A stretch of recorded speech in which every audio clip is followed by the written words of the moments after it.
Welcome, everyone, to TJ and the Grumpy Old Man. I'm your host, TJ, and with me here, as always, is the Grumpy Old Man. They say there's no shame to his game because he's always the same. That's me. With us also is the magnificent Son X. Son X. That's right. How are y'all doing tonight? I can't complain. Can't complain. It's a little Thursday evening podcast live stream, so I'm excited. There's a lot that always goes on in the world of sports, in the world of football. Or not just the world of football. That's right. Freudian slip. Freudian slip. Freudian slip is right because there was a lot that went on in the NFL, over the since last Sunday. But for those of you who are new to the podcast and new to the show, this is a twice a week all sports podcast. We talk anything and everything sports. We talk NFL. We talk MLB. I'm actually kind of excited for the MLB fever. I got some MLB fever, Grump and X. I'm excited.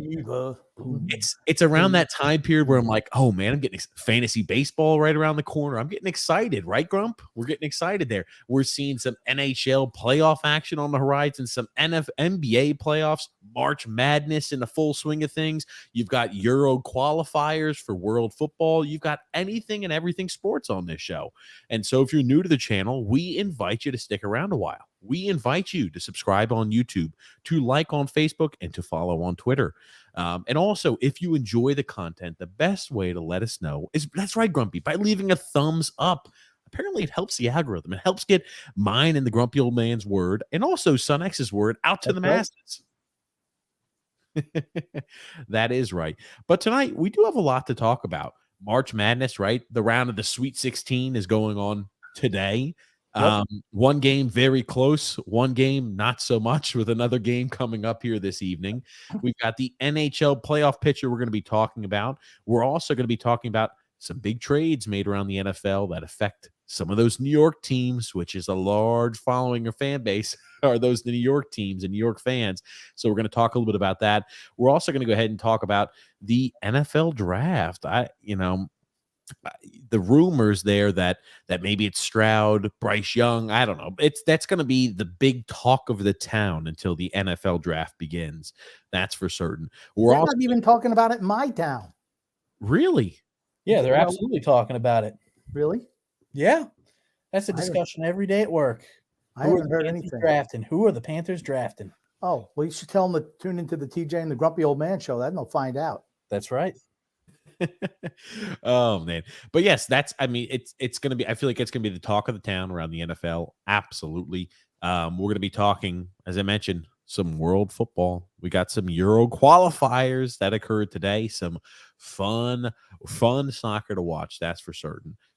So there's a lot to talk about. We also do fan fights occasionally, right? We'll sometimes do some fan fights, but for whatever reason, as of recent, anytime we're doing a fan fight, it's almost like immediately the stream is immediately we get age restricted. I'm going to tell you why I figured out why that is. Why is that, Grump? Because our commentary is so entertaining that the people who are in charge of these fights, TJ, you look like a walrus with that beard, with that mustache now.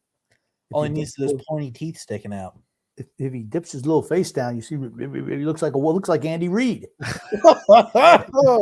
Andy Reid's a fucking legend. He has more hair than TJ. He does, and he buzzes it. That's right. Oh, get the out of here. Here's my thing. We're so entertaining on the fan fight segments that it makes their commentators look, sophomoric and amateurish.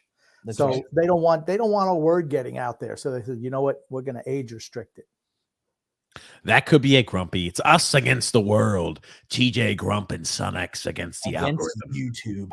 Oh, there it is, against YouTube, fighting the Matrix or something like that, as they always like to say.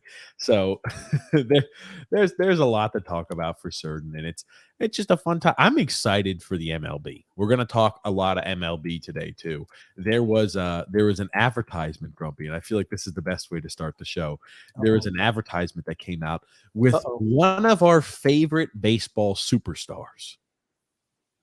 I want you to take a guess who we're talking about. I don't know. Why don't you just throw up the advertising? Millage. No, Lastings Millage. No. It's not about last season. Crumpy, who was one of our favorite players towards the tail end of last year? He got a lot of press. At least on our show, he did. I can't even remember. Shohei Ohtani, Aaron Judge. I'll leave this. Vogelback, Vogelback, the baby. silverback. Yes.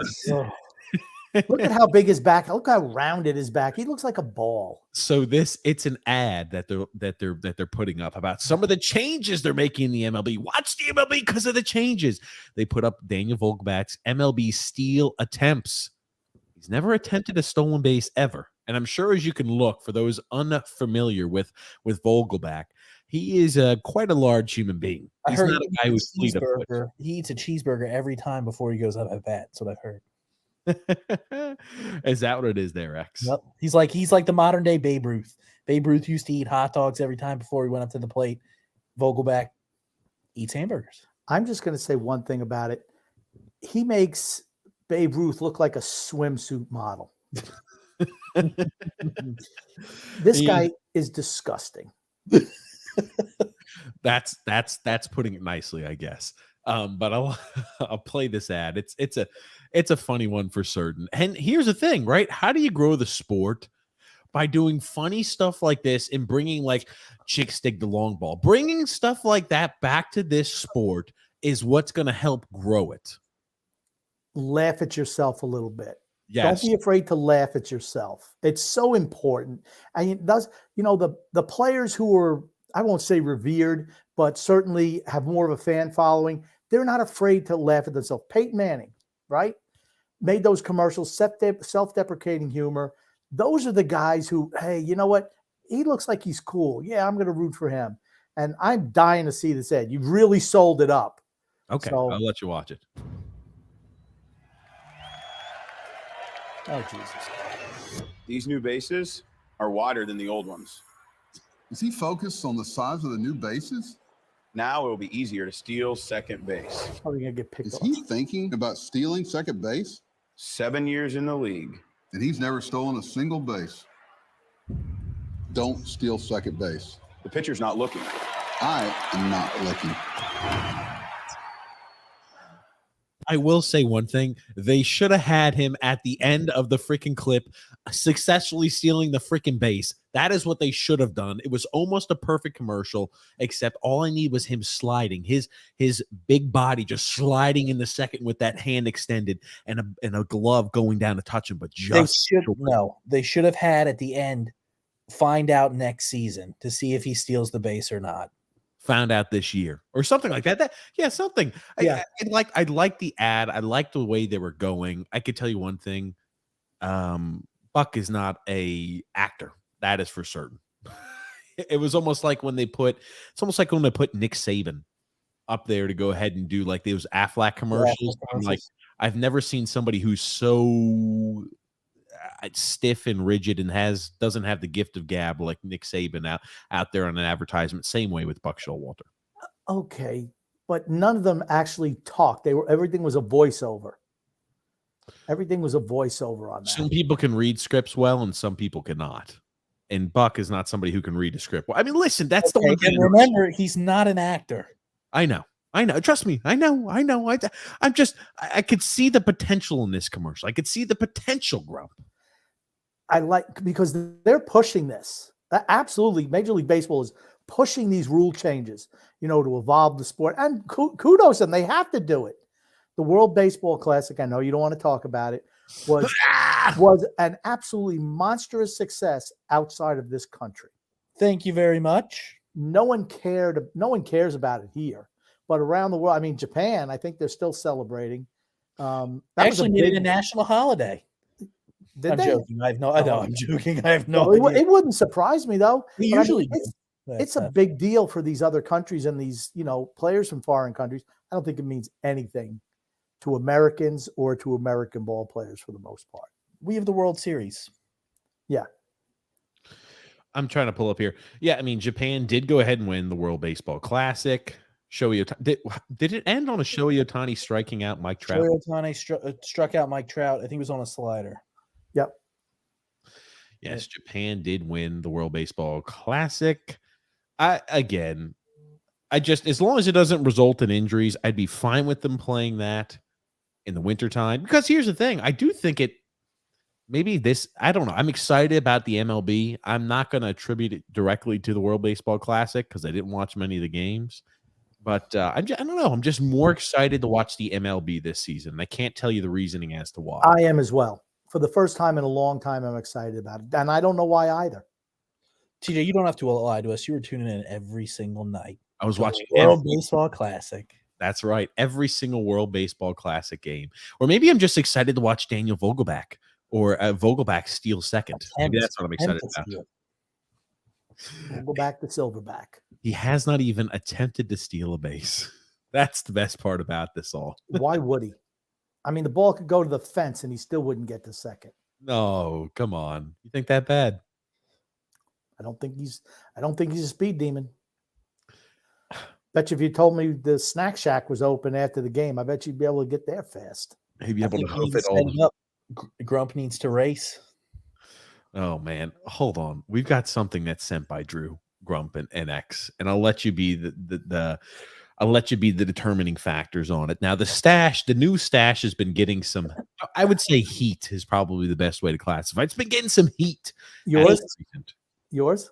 Yes, on this show and on the Islanders Never Say Die podcast. That's correct. It's starting to grow on me now. There it is. Well, accurate. Drew puts me up and compares me to good old Paul Blart Mall Cop. What about Andy Reid? Is there a picture of Andy Reid anywhere in our future? If somebody else wants to do this side by side with Andy Reid, I'll put that up too. But freaking Andy Reid. I don't know. Andy Reid, why am I not being compared to there's some good Hulkamania, Grumpy. Maybe I look like the Hulk. No. Hitler? You want to be compared to Hitler? What? No. Hitler? Who? Hulk. You got to get the Fu Manchu going. Ears? If you want to be the Hulkster, you got to grow the Fu Manchu. And you got to grow, the back out of your hair a little bit longer. You're good on top. You match the Hulk on top. Then you got to say brother a lot. Yeah, brother. Brother. Yeah, he can't even, brother. No, it's, what you gonna say, brother? It's brother, not brother. Okay. It's not the King's English when he says that, Yeah. Okay. You and Buck Showalter have a lot in common. Yeah. I think I could do a little better than Buck Showalter with that. That's all I'm gonna say. Okay. We've also got here, Drew sent us another meme there. Grump, and now let me ask you this. The game, what is the score of because we'll talk some college basketball in a second, but Drew also said the lovely page when TJ rips a fat one in bed. And then Dutch oven. Oh my goodness. Drew over here spreading the fire around. But I will say this. I'm excited about the MLB. What are the things that you're excited for? I'm excited as much as I think the Mets without Edwin Diaz, it's going to hurt. I'm excited for the Mets this season. To me, it's the young players in the league. I think you've seen Rodriguez is the guys coming up like that, huh? I think you've seen the transition in the last couple of years from the old guard to the new guard, and I'm just to see the growth of the young players. That's what I'm most excited about. Yeah, it's absolutely in a transition now. There are a lot of the older guys who are retiring. I mean, didn't Albert Pujols retire last year? Who cares? Yeah. I mean, okay. I'm just saying a lot of the old names that you're familiar with are done. It's the new guys' time to shine. Done and dusted. I mean, I just look at it. Even guys like Mike Trout, he's in his 30s now, right? Wow. So you're seeing just the youth in the sport. Bryce Harper's as well. They were both drafted, I think, the same draft class. Yeah, that's right. They're both in their 30s. And those are like the young guys. Now they're the old guard. And just to see the explosion of the younger players, a lot of guys who are 5-tool types. Yep. At positions you don't normally see it at. Like I said, I'm really excited for baseball this year. Just am. Here's the thing. Give me a week. I like the pitching, the pitch clock. I like that. I think we're going to talk about that today, how some of the players are trying to circumvent the rules and the managers trying to circumvent the rules about the length of the pitch clock by challenging certain things and then Major League Baseball is having to tighten up. They're even saying about firing bat boys and bat girls like they're the problem, right? Because hold on. Tell me about that. They're talking about potentially firing bat boys and bat girls. Tell me about that. What are you talking about? They're going to think about it. These people make nothing. It's right? more because they enjoy being around the team. They're going to replace them with bat dogs. That's what I heard. Well, they get tipped by the players, but they're saying, well, we need, if the bat boys and the bat girls are delaying the game, we're going to review them and we'll fire them. I just think that's just kind of cold-hearted right there. Like they have anything to do with it. You want to know what they do? The player says, hey, hold that bat for another second, or take your time getting out of the rack just to give me another couple of seconds. Believe me, it's not like the bat boys and bat girls are slowing up the game. It's the players telling them what to do. And what are you going to do if you're a bat boy? You're going to say, hey, make sure that you hold that bat, or say you can't find it or something like that, and then give it to me later. You think he's going to say no to a major league ball player if Mike Trout said that, or Shohei Ohtani, or just name anybody, right? No. But to think that they're going to potentially fire a bat boy, why don't you just fire the players? You don't like it? Fire those guys. They're the ones who are holding it up. It's not the bat boy and the bat girl.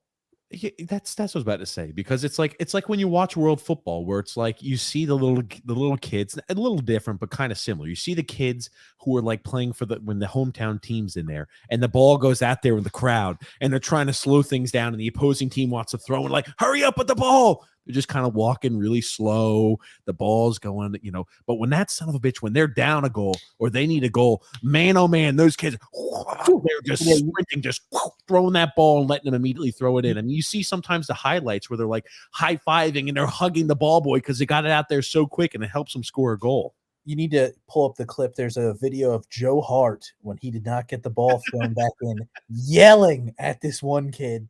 Pretty vulgar stuff. And then there is a video actually where the kid gets the ball in real quick for the Tottenham Hotspurs, and they actually scored a goal in Champions League to give them the win, which I think moved them on to the final of Champions League that year. And they actually brought the kid in and gave him got to meet all the players and ate either breakfast or lunch with the players and stuff like that. Pretty cool. Yeah, here's the Joe Hart one. We'll show you the Tottenham one. That's absolutely this is the famous one. So to set the scene, Joe Hart's reaction after a free kick by Andre Pirlo, England down 2-1 Italy.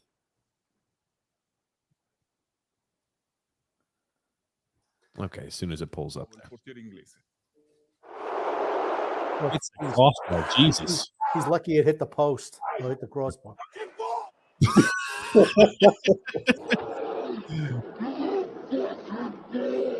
As you can tell, he's pretty excited that he was not getting that ball. Should have thrown it over his head. Oh my God, yeah. So I do remember that one. That's always the famous one there. And you said it was the Tottenham Hotspurs ball boy. Just type that in. And when you immediately search Tottenham and it's a Tottenham ball boy is the first thing that comes up there. You know that team's never won a trophy. Oh my God. And Jose Mourinho, look at this. Jose praises ball boy who helped them get the Champions League equalizer. Watch. Olympiacos feel they kick. Free kick. Lucas Moura now with options in the middle. Spurs lightning start to the second half. Woof! Look at him, man. He got a. That was. Cool. I tell you what.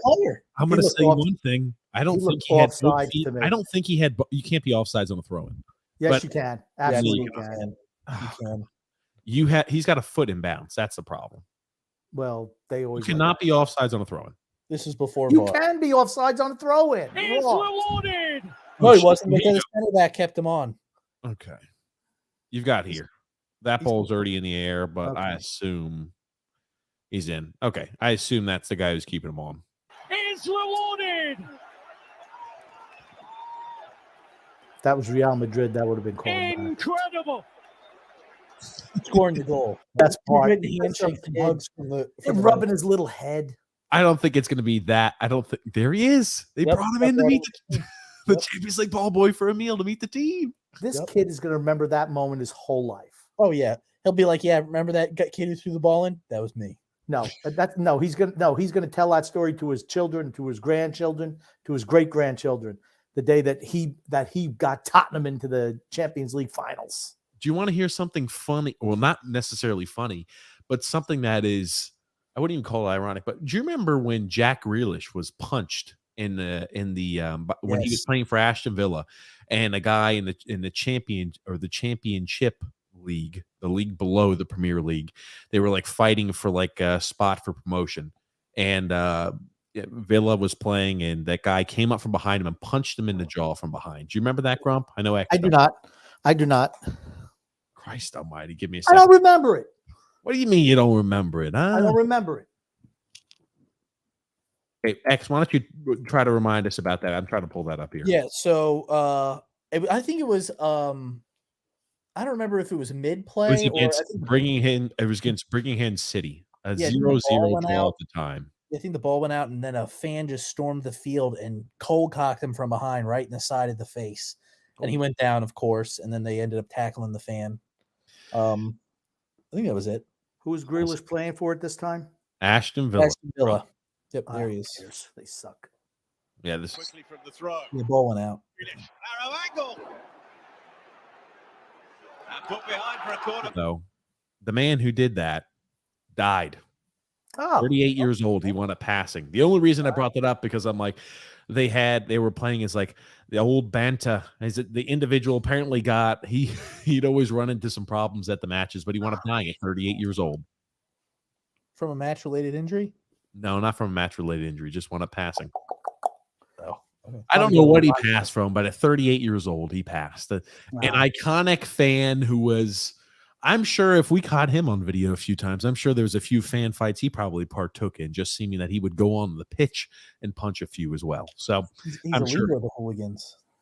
Yes. But let's get some comments here, Grumpy. I'll let you read some of these here as I'm trying to get the next one. all those douchebag Philly fans that were laughing at Edwin Diaz's injury, well, karma got them because Hoskins tore his ACL today. Yep, first base. Hoo. Yeah, I did see that he tore his ACL. I'm not happy the guy got hurt, but I'm happy that Philly fans are unhappy. Christ almighty. Oh man. Yeah, so sometimes you gotta take the good with the bad. Just gonna say. Yeah, and he played well. He had a bounce back year last year, if I'm thinking that, right? Yeah, if you look at everything has a silver lining. Yes, Hoskins is out for the year, torn ACL, long rehab, all this. But Philadelphia is miserable. There's your silver lining. Yeah, he's never been a guy who really hit for average. I've heard the last 2 years he played well. Maybe it was 2 years. 2 years ago, he's hitting, he's never been a guy who hits for average, around the 250 range, 30 usually home runs a season, RBIs in the 70s, runs around the 80s. Yeah, I mean, he's a contributor, that's for certain. And somebody that the Phillies, I'm sure, were expecting to contribute this year for them. Yes. Drew said, another case of TJ being stupid late. Who knew? Oh, man. Did I mention that we have the show at 9 p.m. Eastern Standard Time on Thursdays and 8 p.m. Eastern Standard Time on Sundays? Okay. You probably not. But I'm going to mention that for those of you who are new. Why do you even bother? Because you're never on time. Oh, man. Andrew L. said, Sparty is dead. I want to cry. Yeah, that was a game that you talk about an interesting ending and a fun for just a third party to watch. Michigan State wound up losing right at the end here to Kansas State in overtime. For me, again, and I'm going to harp on this again, the constant reviewing of every single play. Thank God they don't let them do it all game. In the last 2 minutes, they can review everything, and they're everything. I mean, like I said, if it takes more in basketball, it takes more than 10 seconds, rule it out. Stick with the call. Well, did it go off his fingertip? Did it do this? Did it do that? Oh, now, and they always add time back to the clock. Just stop. And all the calls were just so cut and dried that whatever they called on the court stayed. And that's the way it should have been. It was so obvious. They called the handball here at the or deflected ball. Okay, how long does it take to review that? Once? I mean, how many times does the guy's fingers go back? I mean, just stop. It's starting to bother me now. It's really starting to work me up. Grumpy, you sound like a grumpy old man when you talk about this. Because it's like he's living up to his name. Just stop. Oh, they're going to check this. Well, they're going to check this. No, you know what it does? It ruins the flow of the game. That's all it does. It takes the excitement and the emotion out of the game when you stop it, go on like 2, 3, 4-minute review. Stop. 30 seconds tops. I don't care. Whatever the result is, I don't care. Well, we can't really hit. Well, then stick with the other thing. Let's go. Throw the ball back into play. Just stop. Regardless, still a wild finish. And is this the only overtime game that's been in the tournament so far?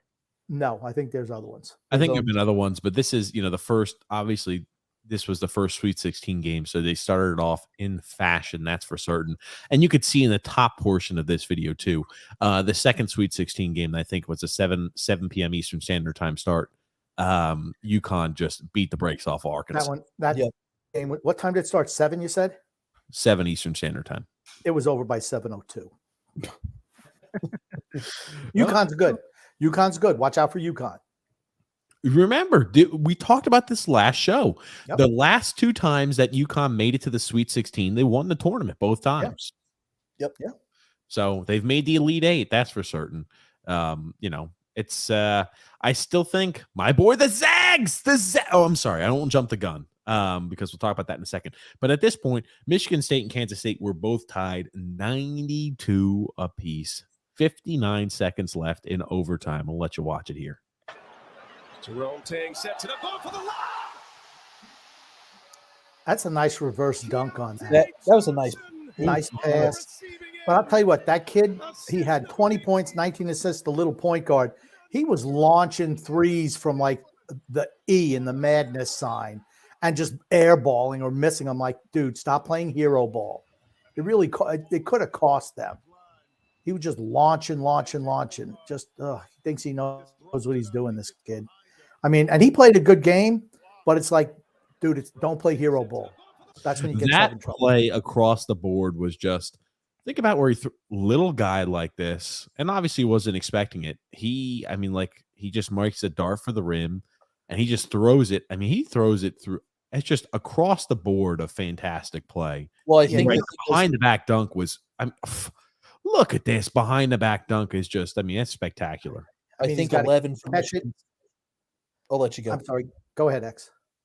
I was saying I think 11 for Michigan State got caught staring at the coach because he was talking to the coach and got caught asleep. And that kid just darted in there, made a nice cut for that. I think number 11 timing that jump. He didn't catch it at its apex. He catches it on the way up.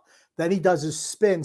Then at the top, he slams and does a reverse jam. It was a beautiful play. It absolutely was. Yep. I mean, that's the play of the game right there, in my opinion. In overtime like that, when it needed the most, sorry, obviously, to Andrew and his Michigan State Spartans, but it's just a third party, no dog in the fight. It was a fantastic play to watch and a fantastic end to that game.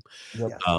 Do you want to talk about last time? I did say I won't say my Gonzaga, but the Gonzaga. I knew Gonzaga was going to go beat out TCU in that miserable Jamie Dixon squad. They still are my squad to win it. Gonzaga, Grumpy. I think they play UCLA tonight. Yep, yes, they're on right now. 3 against number 2. Okay. I think UCLA is going to beat them. Yeah. How bad are they going to beat them, Max? Tell us. Beat the brakes off of them. Beat the brakes off them. I honestly don't think they'll have any brakes for the drive back home. Oh, well, I hope they're taking a plane. I was about to say, I was like, they're taking a flight. They're not on the rotors. No pads left. Their plane's not going to have any brakes. Yep. They better have a really long runway. Exactly. We've got a comment here from Gungun saying, TJ, I don't care what anybody says. I think your mustache is strong, not wrong. Well, thank you, Gungun. Well, look at that. Thank you, Gungun. Joseph C says here, I can't see the Panthers taking Bryce Young. He's 5'10 and under 200 pounds. CJ Stroud is a safer pick, in my opinion. Do we want to talk about NFL now or later? Well, I do want to talk, just because that comment was brought up, I want to bring that up. We're not going to jump all the way in the NFL, but I want to keep current with the comments, or try my best to do that, because there are some things that are going to be sprinkled in. But we could talk a little bit about CJ Stroud, right? Grumpy, you were telling me you think CJ Stroud's going to be the first overall selection. I changed my mind. What made you change your mind? I just think it's going to be Bryce Young. I just think he's more dynamic. He can do things. He's Mahomes-like. He's not Mahomes. Don't panic on me, people. Oh, clip it. Grumpy said it's the next Mahomes. What he's able to do. Panthers made the right decision giving up all those picks and not going ahead and trying to go get Lamar Jackson because they've got Patrick Mahomes on the way. But I'm sorry, continue, Grump. Okay. What I mean when he's Mahomes, like he's able to make plays off platform. He sees the field better than anybody else. If he was 2 inches taller, this wouldn't even be a conversation. It wouldn't even be a conversation because I just think he's better than CJ Stroud. Do I dislike CJ Stroud? Nope. I think CJ Stroud looked great at the combine, and for all intents and purposes, he looked really good at his pro day. They had the whole Carolina Panther. Everybody was there. Owner's wife, owner's maid, owner's sister, everybody, the whole coaching staff, that legendary coaching staff they supposedly put together. They were all there talking to CJ Stroud. Who's the better football player? That's the only thing the Panthers should be asking themselves. Who's the better football player and who can get you over the top? Now, it's like, would you rather have a Patrick Mahomes or Josh Allen? Or Justin Herbert. Who would you rather have? I think they're both great, but the one guy makes plays that the other one can't. When everything seems to be breaking down, one guy's just better than the other, and that's what I think. I want to make sure that you were saying this correct. They were all at CJ Stroud's pro day and everything like that, the Panthers organization. I want to make sure that you said that there correctly, because sometimes I know you get a mix. Yes. Yes. So, but you still think they're going to pick Bryce Young, even though the entire Panthers, everybody and their brothers, mothers associated with the Panthers went to CJ Stroud's pro day and not so much with Bryce Young. Well, Bryce Young was today and they were all there as well. Okay. It's like a traveling circus. They're also going to be tomorrow. I think they see Will Levis. And I think on the 31st, they're going to see Anthony. They're just making a road trip then. Yeah, it's like a road trip. I will tell you, if I'm the Panthers, you do that as well, because if you feel like those are 4 guys who are the top 4 quarterbacks, you're drafting a quarterback for that number 1 overall position, you better damn well be prepared. But this is what Dav here says. Now, Dav usually is pretty accurate, but he says, did Panthers coach Josh McCown tell CJ Stroud, maybe when you live in Charlotte, we'll find a court? I'll let you listen to it. It's kind of tough to hear, but it's kind of towards the tail end. It sounds a little like that. Oh, shit. Look at these guys slurping after CJ Stroud. I forgot. I got to refresh the page. My mistake here. Oh. No, don't. Oh, crap. I've given away future content. Damn it. Okay. Let me get to here because this is where it happens. Okay. Yeah. We'll find a court. Right here, come on. Okay. Well, no, I got to do a little meeting. Maybe when you're in Charlotte, we'll find a court. That's what it sounds like. And now here's the thing, right? That could be as simple as when we bring you in for a workout, we'll find a court to do this on and, to play basketball and hoops on, or, when you're here long term. I took that more of a when you're visiting Charlotte and we're working you out. Yeah, they're gonna bring CJ Stroud, Bryce Young, all these guys in as one of the workouts. Right. One of the 30, they have 30 in-house visits that they're allowed to conduct. Both of these guys will be part of it, and they should. They should. All 4 quarterbacks should be a part of that. I mean, that's the most important selection you have. Every single one of those quarterbacks should be a part of that. All I'm saying is, and just to look at Joseph's comment again, where he said, he's whoever it was, Joseph, saying that he's the safer pick. You don't trade up from 9 to 1 to play safe. You go for the best talent there is. And I don't think you could deny that Bryce Young's damn good. Okay, CJ Stroud is better than Bryce Young. And now this is the point I'm going to make. I have the opinion now about Alabama quarterbacks the same way I do with USC quarterbacks. How many fantastic Alabama quarterback after Alabama quarterback are we supposed to see that's supposed to perform well that doesn't? It's that simple. They play with Joe Namath, Kenny Stabler. It's the same thing like when you're talking about these USC quarterbacks. 100 years ago, you're right, they did produce a whole bunch of talent. But here's the sad truth of it. As of recent, how many USC quarterbacks? There hasn't been a good USC Trojan quarterback that's been gone since Carson Palmer. And I mean, like, look at how many busts they've had on the road, top tier talent. It's the same thing with Alabama, I wonder about, Well, because they have fantastic talent around them and they've got just the best offensive line, the best running backs, the best wide receiver core, that they look great out there. Same thing with Mac Jones, Tua, the list goes on. the thing that sets him apart is his ability to read the field. That's what they all say. He's that Bryce Young is the smartest guy. I don't care about the height. I don't think that even matters as much. How can you anymore. read the field when everybody's 6'5" and a 6'7", 6'8" and above? He's able to do it. That's the one thing they said. You see it on film, and you saw it here today. He's able to make throws that other guys can't make. He makes throws on the move, going cross body. I mean, here's the thing.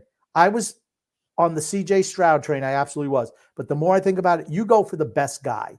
The guy who could be a transcendental. He translates better to the NFL, and here's the reason why. You talk about how well he reads the field. Maybe Bryce Young reads the field extremely well when he has 5 or 6 seconds back there in the pocket, just like every other Alabama quarterback that's come before him, just like Mac Jones, just like Tua Tagovailoa, etc. But here's the thing. When you start getting pressure in your face and that time in the pocket goes from 5.5 seconds on average to 2 or maybe freaking 2.5 seconds, you're going to see that his ability to read the field is not what you think it is in college. But he's got the quickest release out of all the quarterbacks also. I'm not putting CJ Stroud down. I like him. But CJ Stroud doesn't read the field as well. That's the one thing that sets this kid apart. That's why I made the Mahomes comparison. Mahomes is able to he gets forever back there too, right? And you make it sound like Ohio State is, some low-level school. No, they're a football power. They've been really, really good for a long time. He gets forever back there too. Sure, and he's got great weapons as well. Bryce Young can also run better than Stroud can.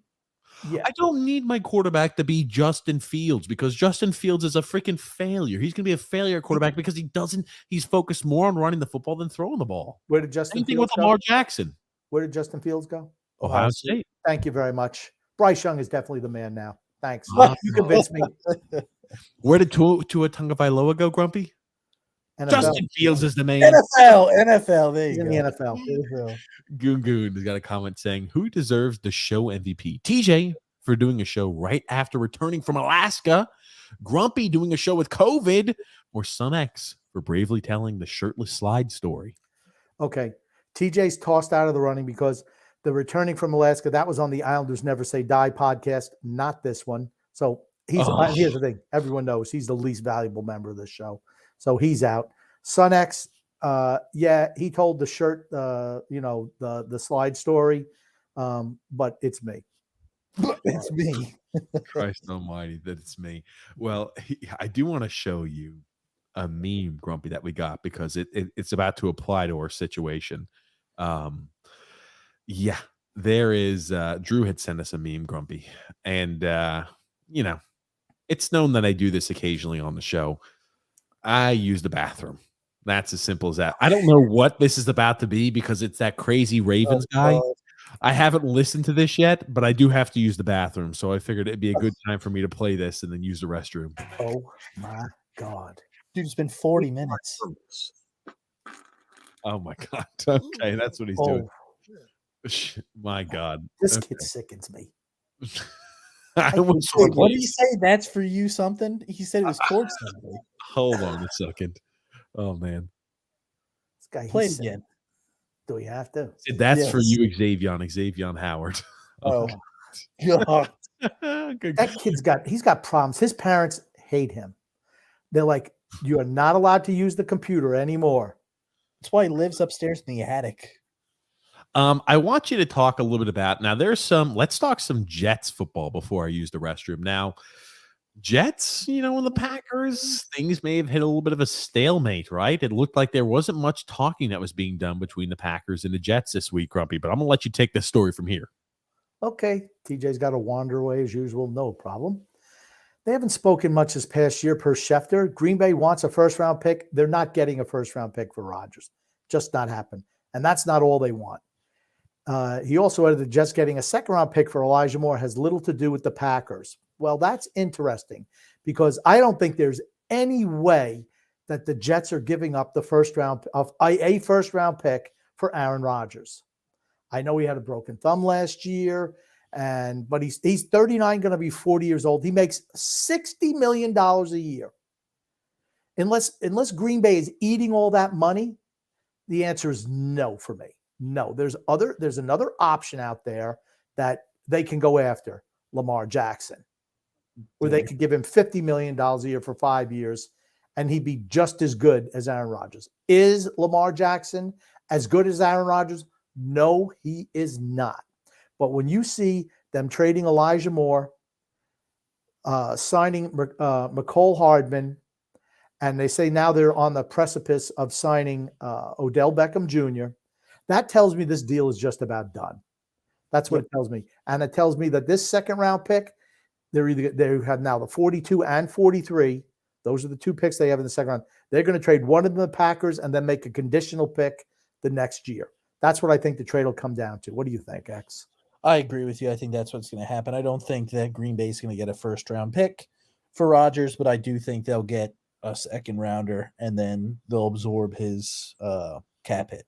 And a conditional, they're going to give him like a conditional pick next year. I believe that. Like if they win the Super Bowl, they'll give him a first-round pick, something like that. But they're not getting this year's first-round pick from the Jets. Yeah, and you said, Grumpy, they hadn't spoken much this year, but no, it was just this past week they haven't spoken much. Oh, I thought I'll tell you this: I originally thought when they traded away Elijah Moore, I thought, oh, that second-round pick is going to be used in the trading process for Aaron Rodgers. And now Dobbs says that right now, right, it's not in the mix with that potential trade. Now, I wonder how much of that is. That's what Schefter's saying. That's what Schefter's saying. Yeah. Schefter, football community, etc. I'm sure Dov is saying the same thing. What the insiders are saying. That being said, I wonder how much of that is just smoke and mirrors, because you look at these points where these NFL teams are trying to barter and negotiate for picks, for trading assets like this to the team. They're going to do anything they can to make sure they conceal their hand or put out false information. It's just that simple. Well, here's what the Packers don't want to do, right? What do you think the deadline is? Has to be the draft, right? I would assume so. Yep. So if they wait till next year, they just say, okay, we'll give you whatever next year. The Packers need picks this year, not next year. I think they'll get a conditional pick next year, depending on how the Jets perform. But I don't think there's any way the Jets give up their first round pick this year. No way. And now you'd also mentioned about Odell Beckham Jr., right? About these wide receivers. They bring in Cole Hardman. They bring in Odell Beckham Jr. This has the feel to, we are going to get Rodgers because we're bringing a whole bunch of veteran wide receivers in, guys that know what it's like to be a professional, guys that know what it takes. And I think Odell Beckham Jr. is still extremely, extremely talented. I think he's an extremely talented wide receiver. Elijah Moore had the issue last year. He was unhappy about the amount of targets he was getting. That guy sounds like more of a me guy instead of a team guy too. And they bring in Hardman, who's won a Super Bowl before as well. And I don't think he's the greatest wide receiver in the world, but if you're saying, hey, this is a guy who's a depth piece at wide receiver because we brought in Lazar, we've got Garrett Wilson, that's not bad. I don't think that's bad at all. I think they have a lot of wide receiver depth for the Jets. What did Hardman? Go ahead. I was going to say, that's another thing I was going to say, is they're bringing in wide receivers who know what it takes to get to a Super Bowl. And the same thing, right? The same thing with Odell Beckham Jr., right? He was in the Super Bowl game for the Rams, and he tore his ACL. And was playing well in that game too, really well. Yep, and hasn't played since. Yep, I think just looking at the moves in totality, I think you're right, TJ. Elijah Moore, extremely talented, didn't get near the run he got the year before. Matter of fact, after the Green Bay game, he said he wanted to be traded. He wrote it on the wall or something in their locker room. That's a bad look. After a team wins. I want you to he wrote on the wall, I want to be traded. Trade me. Yeah. And it's like, here's the thing. The one thing, you look at the coach, he's a no-nonsense guy.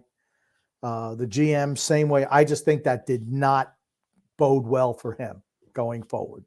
He played well down the stretch when they had a couple of injuries, but I think if it gets you Aaron Rodgers and still gets you what you're looking for in the draft, maybe an offensive tackle in the first round, interior lineman in the second round, I think that's fine.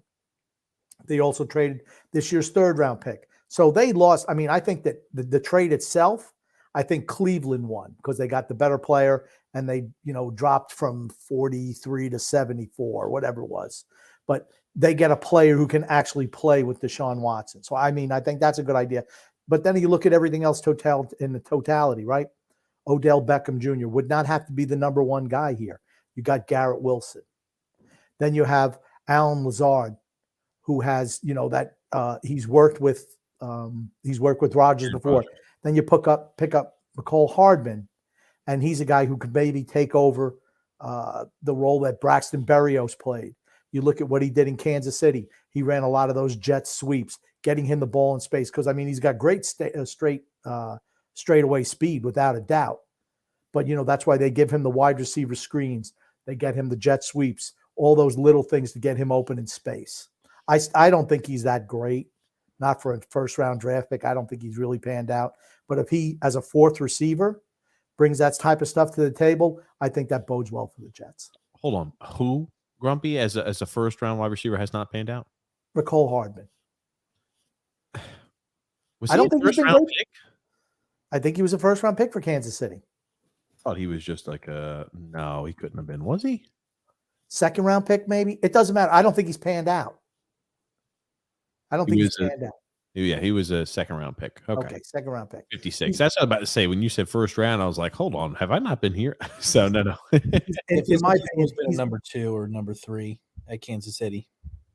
Yeah, he was never a main option there. And he's, they tried to get him the ball or whatever, but it seemed like they were comfortable just, getting Tyreek the ball or Kelsey. And then last year, I guess Juju a little bit, but mostly Kelsey. And it didn't work out. You know what tells me? When Kansas City says, I don't want you back on 1 year, $6 million deal, you got to look at guys like that for a reason. Kansas City has their own issues and what's going on that side. But I think that the trade helped both teams. It helped the Jets, which I firmly believe that second-round pick will be used in some capacity for that trade for Rodgers. I really do. Their wide receiver core, I think, is stout. And Elijah Moore was not going to be happy with that. If they add, obviously, Odell Beckham Jr., I think the wide receiver core is going to be deep. I think the Browns get a wide receiver who is much, much needed and a guy who will get targets, and you do need to surround Deshaun Watson with talent. Now, when you're looking as well, we talked a little bit about Ezekiel Elliott, who's going to be released. They've already said, right, we're releasing you just because he's not willing to restructure his contract.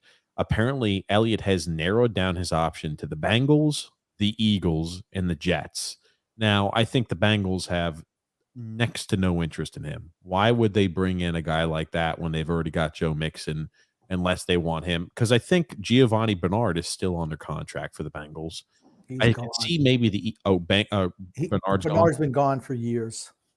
I'm sorry. Who the hell is 25 for them now? That used to be Bernard. He's been gone for 2 years. He was with Tampa. Sammy P. Ryan, maybe. Sam J. P. Ryan. That's right. That's exactly who it is. Okay, gotcha. I thought P. Ryan's still under contract. Man, Giovanni Bernard. Yeah, I think P. Ryan's still under contract. I'll look that up, though. Giovanni Bernard, you know the thing? You and he have something in common. He had that big bushy mustache.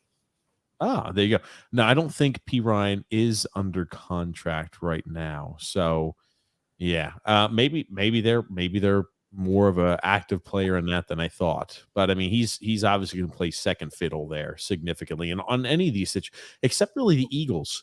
On the Eagles, maybe he could be the guy or more of a featured guy than he would be on the Jets, because the Jets with Breece Hall returning back healthy, that's a guy to where, Elliott plays second fiddle, and the same thing with Bengals and Joe Mixon.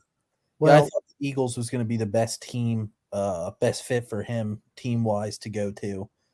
With them losing Miles Sanders, I thought it would be the best fit. Right, and he's guaranteed to get some playing time there, without a doubt. I don't think he's got much left in the tank.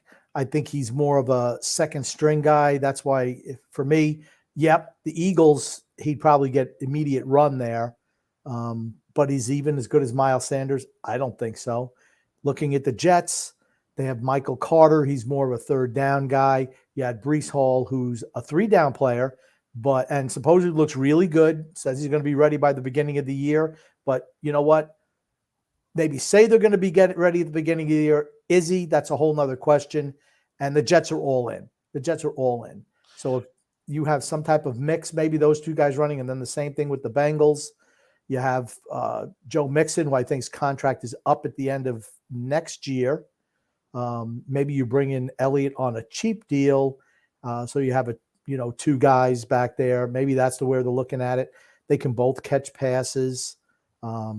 Interesting that maybe he had more options than we thought he was going to have, though. I think the Jets need him the most out of that group. I really do, because Breece Hall coming off an ACL, who knows what you're going to see that first year back. And if he might tear it again. Sometimes those guys tear an ACL, and the surgery on that has gotten a lot better and more efficient. And the rehab for those are pretty much, it's almost a science at this point. But I think if you're going to go all in with the Jets and you're going to be relying upon Breece Hall and something could happen to him, it's the same thing where I think they should look also at a backup left tackle or a backup option, even with Mekhi Becton being as in shape as he is now, just 2 years in a row with injury. If you're going to be bringing in Aaron Rodgers, you can't leave anything up to chance. It's the same thing with Breece Hall. You can't leave that up to chance, in my opinion. The Bengals, right? You talk about the Bengals offense, what that would look like if they've got Joe Mixon and Elliott there as a 1-2 punch with the wide receiver core they have. That is a dangerous team with Joe Burrow at quarterback, dangerous offense. And the Eagles, every single one of those offenses would be special. That's for certain. Don't underestimate the fact of playing for the Eagles and getting back at the Cowboys twice a year. That too. The team that cut you. He'd be motivated year one. That's for certain. Absolutely. Yeah, I thought the Eagles best fit for him, in my opinion. Okay. We'll move through comments here. Tony G says, "Hey, Drew, any side effects from that chemical spill 13 miles outside of Boca Raton?" Joseph C says here, "I love the ad, but you can put Vogelback in a million alternate realities, and he still would never steal a base. Unless he was in Everything Everywhere All at Once." Grumpy still upset about that movie, I guess. I did like the ad, though. I like the ad, too. I loved it. I'm going to comment here from Boca Raton, Ohio. Yeah, I heard something about a chemical spill. There was another chemical spill there. I know there was the one in Palestine, East Palestine. Gungun says, "Will Elijah Moore be missed? And if so, how much?" I don't think he'll be missed with what you're going to bring in to offset him, but I think he is a talented player. You could see him perform better for the Browns maybe than he ever did for the Jets. To me, though, if you're writing "trade me" on the walls of the locker room, that's somebody you got to get rid of. All he's going to do is cause issues with the team. That didn't go down well with the players, and definitely not the coach. No. So, and that was after the game they won, where they blew out the Packers 27-10. And you're doing that, it's just like, oh, that's a bad look. It's the same thing with Rodney Anderson with the Panthers when he went ahead and talked back with the coach and was arguing, saying he wasn't getting the ball enough, all this. And the coach's like, "That's fine. You're cut. Goodbye." Like they cut him the next day. Yep. Yeah. Robbie Anderson of the aforementioned New York Jets previously. Yep. Played for the Jets, played for the Panthers, moved then, was traded to the Cardinals, didn't do anything. And I think he's a free. Is he still a free agent? I'll have to look it up. I think he's on the street right now. Oh, D-Cut says, criticizing Buck for his reading skills. Pot calling the kettle black. Oh! Gungun says, Maple Leafs doing the Islanders a solid. Thank you, Johnny T. You fart sniffer. Yes, the Toronto Maple Leafs did go ahead and beat the Florida Panthers tonight. Also, I think there was the Penguins are playing right now. They were down 1-0, but we'll have to see what the score update is. They'll probably lose. Who they playing? Vancouver? They'll probably lose today. Stars tied 1-1. Oh, okay. Here's the thing. I would be shocked if the Islanders don't make the postseason. It's as simple as that. Apex Legend says TJ's stash would be way cooler if he had shaved 2 inches to the left and to the right. No, Apex Legends. My God. You've even got the Paul Blart hairline, says Drew. Whoa. Drew also says, TJ, your mustache looks like if you had carefully trimmed the remaining pubic hairs off and glued them together on the form of mustache. Wow. Well, there's some R-rated comments rolling in, I guess. Alexander's saying, "Hey guys, how are you? Doing well, Alexander. Doing well, Also, doing well. doing well. Also, Tony G said, then you forever live in Jacksonville. I don't know where it is in Florida, but you sure as shit gave me Jacksonville vibes. Those crazy Florida men. I tell you got to watch out for them. That's like the first real city as soon as you cross over the Georgia state line. Oh, there it is. And D-Cut Grumpy. Reveal yourself, Son X, and show your king what's under that mask. Oh God, the day when Grumpy, are you gonna finally get what you need? I should have. Matter of fact, I had to do something for the warden today, and that's what I should have got extra. I needed a couple of bucks to place the order, and I totally forgot about it. But I will order something. I will this weekend. Thomas Amadeo said Grumpy seems less grumpy today. I'm usually happy. Oh, no, don't lie to us. Alexander said this clock is speeding up the game, and the Mets and Braves are finished the game in 2 hours and 8 minutes. It's great. It's absolutely great. It's great. That's what it was like in the 70s and the 80s. The games. Here you go, Grumpy. Tommy Shredder. Thoughts on Leon Edwards refusing Kobe as being next up for a title shot? Talking UFC, of course, here, Grumpy. I don't watch UFC. I watch UFC when I'm like there that day. I'm like, oh man, there's a UFC fight going on. Let me go ahead and dig deep into what's going on. He fought Usman last, I think, but I don't. Other than that, I can wholeheartedly tell you I have no idea. I'm not even going to attempt to try. Like I have no idea of either of them. So, isn't Kobe Bryant dead? Good gracious! No. I honestly I don't know anything about Leon Edwards. Colby Covington, maybe that's who he's talking about here. Colby Covington. Maybe he's ducking him. Maybe he's scared of him. I don't know. Maybe he's got a bigger money fight somewhere else. With these guys, everybody always wants the guy at the top. Is that all it is? Everybody always wants the guy at the top. The guy at the top has some say, though. They don't follow UFC, Tommy. I just watch the fights. I watch the knockouts, and I'll watch old things. But, as to what's going on current, there's only a few guys I follow. I follow more boxing probably than I do UFC. Drew said, TJ, I'll cap out the memes. And don't forget, I sent you your favorite quarterback in the DMs, Kenny Pickett. Oh, yeah, I'll look at that in a second. Wow, what a throw, Alexander says there. And Gungun says, algorithm schmalgorithm. Nope. Joseph C said, the Rangers win 2-1 versus the Hurricanes, avenging Tuesday's loss. Adam Fox had a wicked wrister to beat Freddie Anderson the end of the second period, and they held off the Hurricanes. I think the Hurricanes outshot them by a ton. We'll see. Yep. And that's what Tommy's saying there too. Dirty wrister up in the toy department. Such a versatile player, Adam Fox. Yeah, he's great. Drew L said, was that Quay Walker running on that soccer field there?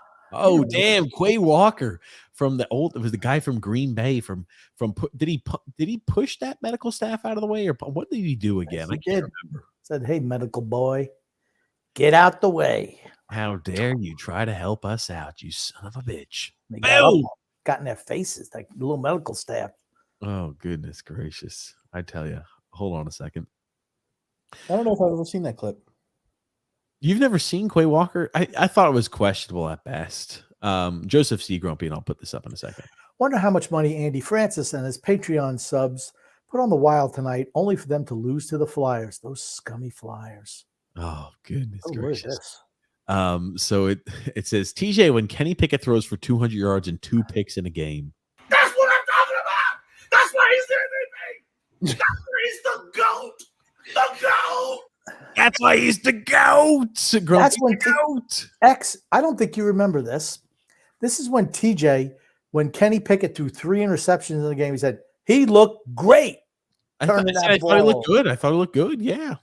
He's a freaking turnover machine. He was like It bounced it off of people's fingers. If that was somebody else, Grumpy would be like, well, I know he threw 3 interceptions, but one guy dropped it. It went right through another guy's hands, and it bounced off of somebody's chest, and he happened to make the interception. So that guy's interceptions really didn't count. If it was somebody else, we're not going to name him because Grumpy will go off on he'll start making a damn show about him again. Or if it was somebody else's mother, they would try and get a rule change implemented into the NFL.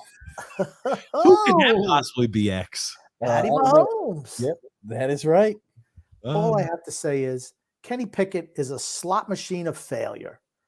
Brrr, interception. Brrr, fumble. Brrr, interception.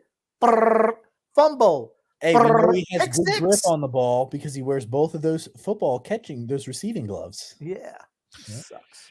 Oh, good gracious. I think, and just to be clear, I think Kenny Pickett will be a serviceable quarterback in the NFL. He's like Mac Jones. I think. Stop! He's better than Mac Jones. He's not as good as Mac Jones, but I'll say Mac Jones. Mac Jones, not Matt. That's Reese Hoskins, and then Drew L. Grumpy. By the way, TJ, let's just say a certain Tony in the chat is saying that you never check his memes. For future reference, you might want a dual monitor, one for memes and the other for the podcast. You know, and then he's got to watch the games off his phone. How much space do you think I've got here? I do not have that much space around these parts here. That's all I'm going to say.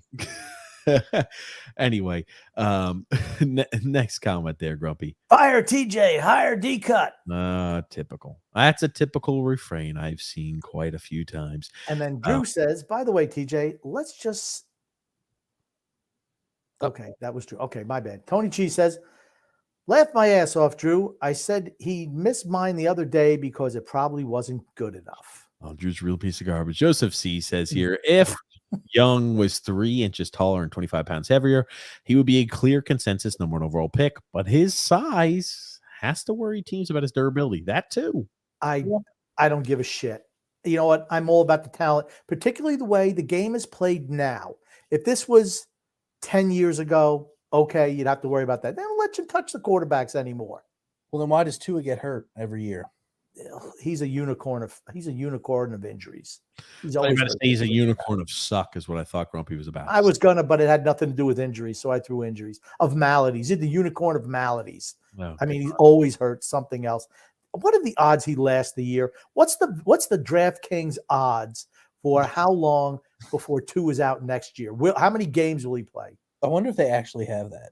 I guarantee they do. You can bet on anything. I was about to say, people bet on anything, X. 12 games, 13 games. What's the over and under for Tua? 12? I'm interested to see the over and under of how many games Tua plays next year. It's got to be 12 or 13, 12 and a half, 12 or 13. That's what it's got to be. I don't know. That's all I've got to say, Grump. I don't know. But Joseph C is right. If he was 3 inches taller, 3 inches taller, the weight, I don't think he's put together like a string bean. He's like 5'10", 200. So it's not like he's a string bean out there. But if he was a couple inches taller, we wouldn't even be having this discussion. I just think he's the better player. That's all I'm going to say. Yeah, I don't think he'll be running the ball like Josh Allen or Cam Newton. He's going to be a guy who kind of just scrambles, escapes, and gets down. Right, like Kyler Murray. Yep. And let's be honest, right? Their offensive line is going to be together again. For the full next 2 years. And their offensive line got better as the year went on. They have a good running attack. He's got veteran wide receivers out there. I still think they need a number 1. Mm-hmm. Terrence Marshall is maybe they're hoping good things for him. He missed some time with injury. I think the Panthers still need a wide receiver and a tight end. But other than that, I think they're ready to go on offense. I don't think they're the best offensive team in the league, but they're better than last year. You don't think? And it's a weak. The South is so weak as a division. The NFC South. Yeah, I mean, you got the Saints are the next best team. You don't think Hurst will be suitable at tight end? Hurst is like 29 or 30 years old. He's not a spring chicken anymore. I'm just saying for a couple seasons. I'm just saying I would try to pick maybe. It's a good year for tight ends. Yeah, maybe they go after one in the second round. Somebody could develop. There's like 4 or 5 tight ends who are really highly regarded. That if they get one of those guys, This way you have the guy now and then transition to the future. Yeah. Tony Cheese says, let's all chip in and get TJ a 10-cent mustache ride shirt. Ooh. God almighty. Drew L says here, Panthers seem wishy-washy. They're talking highly about Stroud and Young. Like, make a decision already. I think they're trying to not give away exactly who they're looking to pick. What type of good does that do them? Unless you're just trying to you're advertising exactly to every other team who you're picking so they can prepare in the draft. Whereas if you drop it on draft night, hey, now this is who we're going for, these other teams have to scramble and adapt. But what I'm saying, what type of good does scrambling teams that pick after you do? That's like when you're picking first overall. Who knows if a team could potentially trade for a quarterback that played with maybe a rookie wide receiver last year. They could maybe trade for him and they'd have connections just like the Bengals did with Jamar Chase and Joe Burrow. They can maybe make out a trade deal like that. You know. Yeah, I don't know. Yeah, maybe if you're like, hey, there's an Ohio State guy that I'm not even sure who the heck, or you're trying to target somebody later. I really don't know. I don't think that's the case. I would if I'm the Panthers, I'd know who I'm going to select. I'd go obviously vet, but I would try to know best who I'm going to select early. But you don't have to tell anyone. Yeah. What benefit does it do you? What benefit does telling or not telling somebody do for you? Why would you tell anyone what you're going to do? If it gives you information on later on in the draft, because that's what you're worried about. Hey, what type of players can we get later on? How do other teams' draft boards look? You're talking about the first two picks are going to be either Young and Stroud or Stroud and Young. That's it. Those first two picks are cemented. They're in cement. What, you don't think Davis Mills is going to be the guy? So what do you think they're just holding a vendetta against Houston? I mean, here's the thing, right? Then what good does it do them if the 1 and 2 is cemented in? If they pick Young, the other team's picking Stroud, and vice versa for the Texans. I would say maybe they game plan to have one of the quarterbacks, and the Panthers draft the other one, and now they got to change. They got to change shit. Or maybe Houston really falls in love with somebody. And if they don't have a conviction on either guy, Houston's, we really want Bryce Young or we really want, CJ Stroud. Maybe they make a move to move up to 1 so they can recoup some draft picks and still get the guy they want. Okay, that's maybe more plausible, but I still think it's a long run. Anyway, Tommy Shredder says, between this and the Islanders Never Said I podcast, you guys really put in work. I appreciate you guys. Thank you, Tommy. We appreciate that. Thank you. We enjoy it. That's why we do it. And then Drew said, TJ, he also said, oof, that was wet before Xavier. Oh, God. Alexander said, TJ, you got to play the one with the BK side by side. What the hell is that? Gungun says, if Odell signs with the Jets, will he be better behaved on aircrafts? Maybe his mom will give him a little sip of Benadryl before he gets on a plane. And no, that's what got him in trouble last time, Grumpy, was he's too groggy. Oh.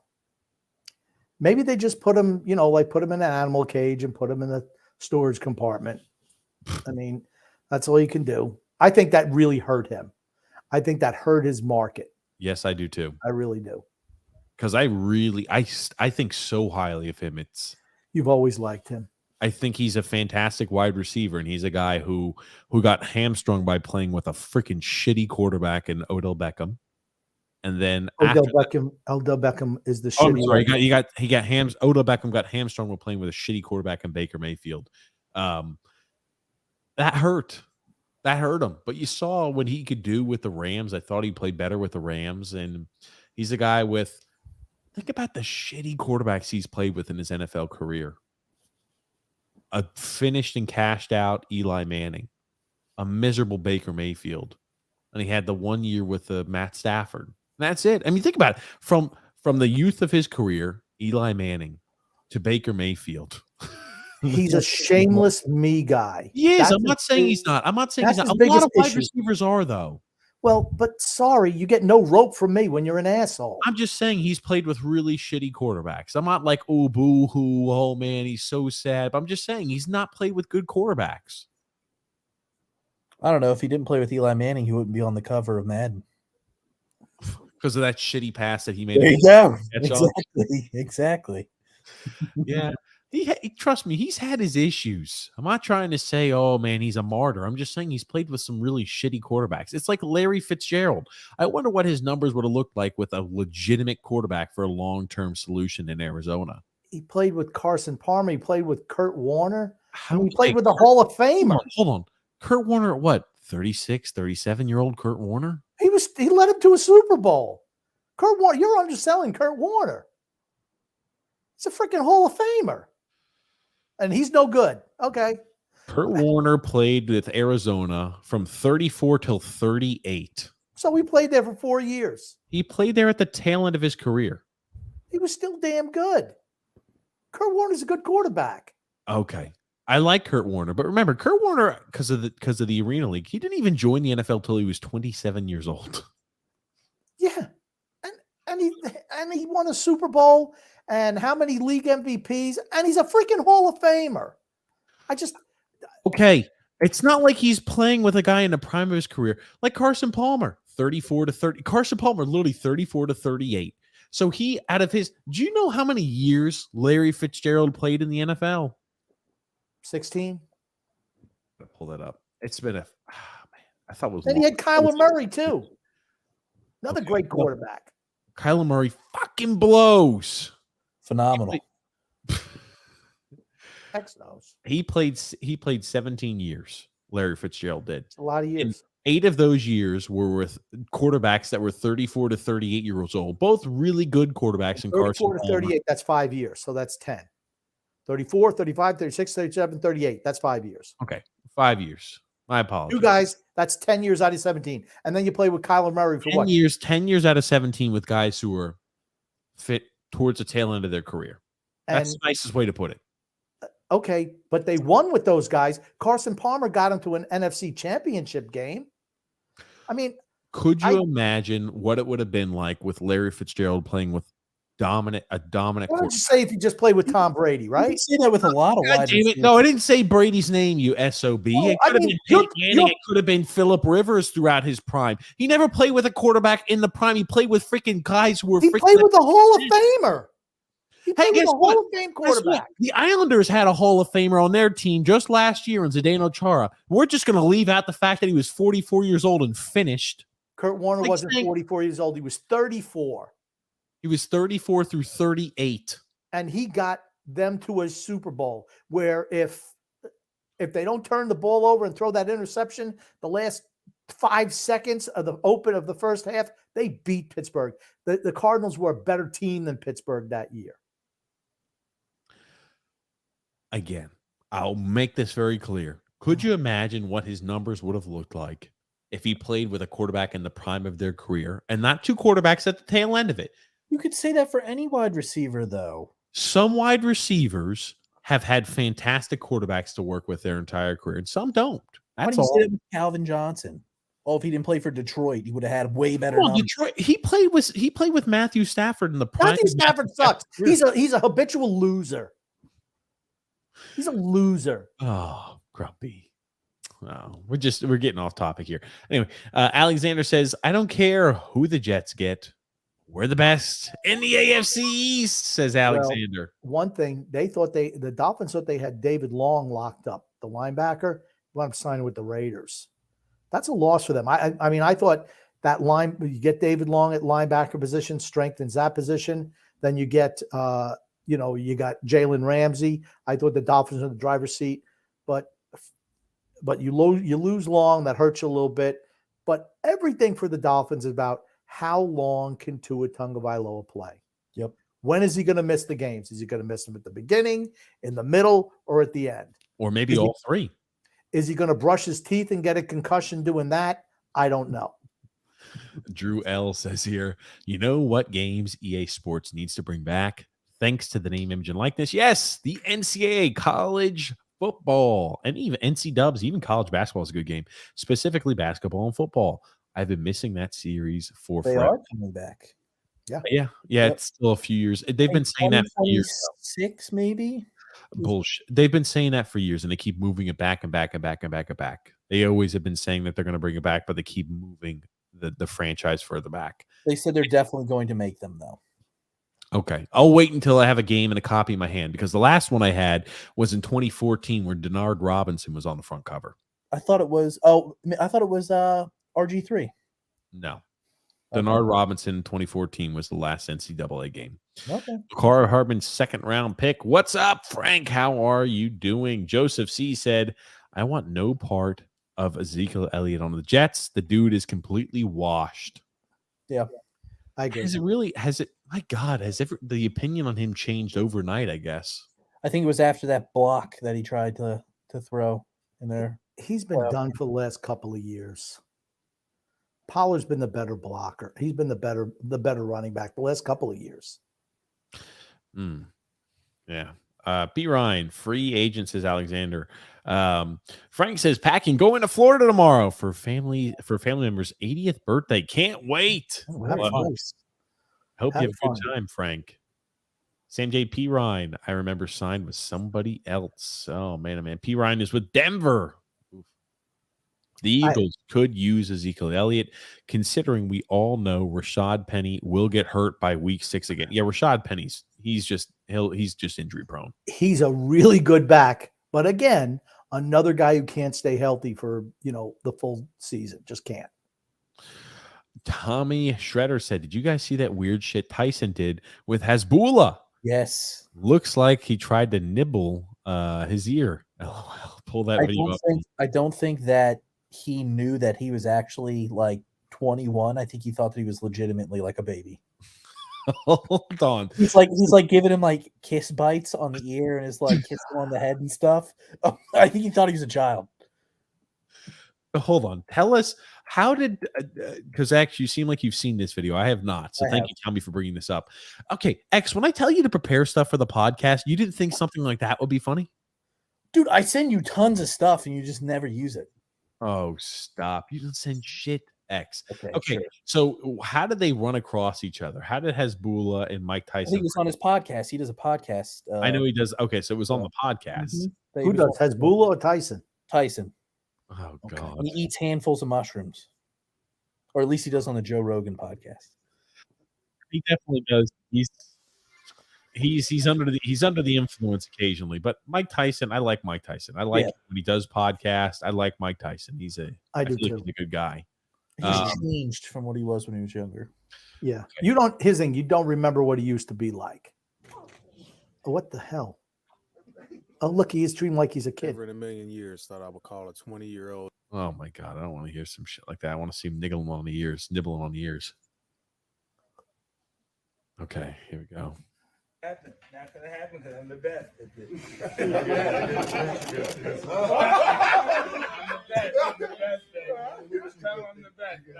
You got to stay focused around Hasbulla.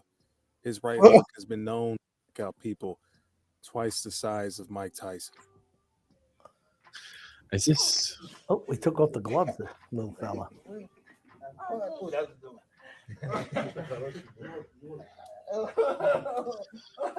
want to see him nibbling on the ear. Here we go. He thinks he's a kid. Absolutely, he thinks he's a kid. He's like a little kid.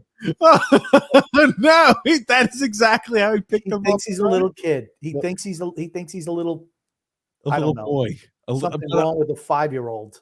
Maybe he thought he was like one of those, like a 10-year-old, because he obviously knows he's a little older than 5, but he's like, oh, he's still kind of cute like a kid, so it's acceptable for me to do this here. But look, yeah, oh my God, the way he just picks him up.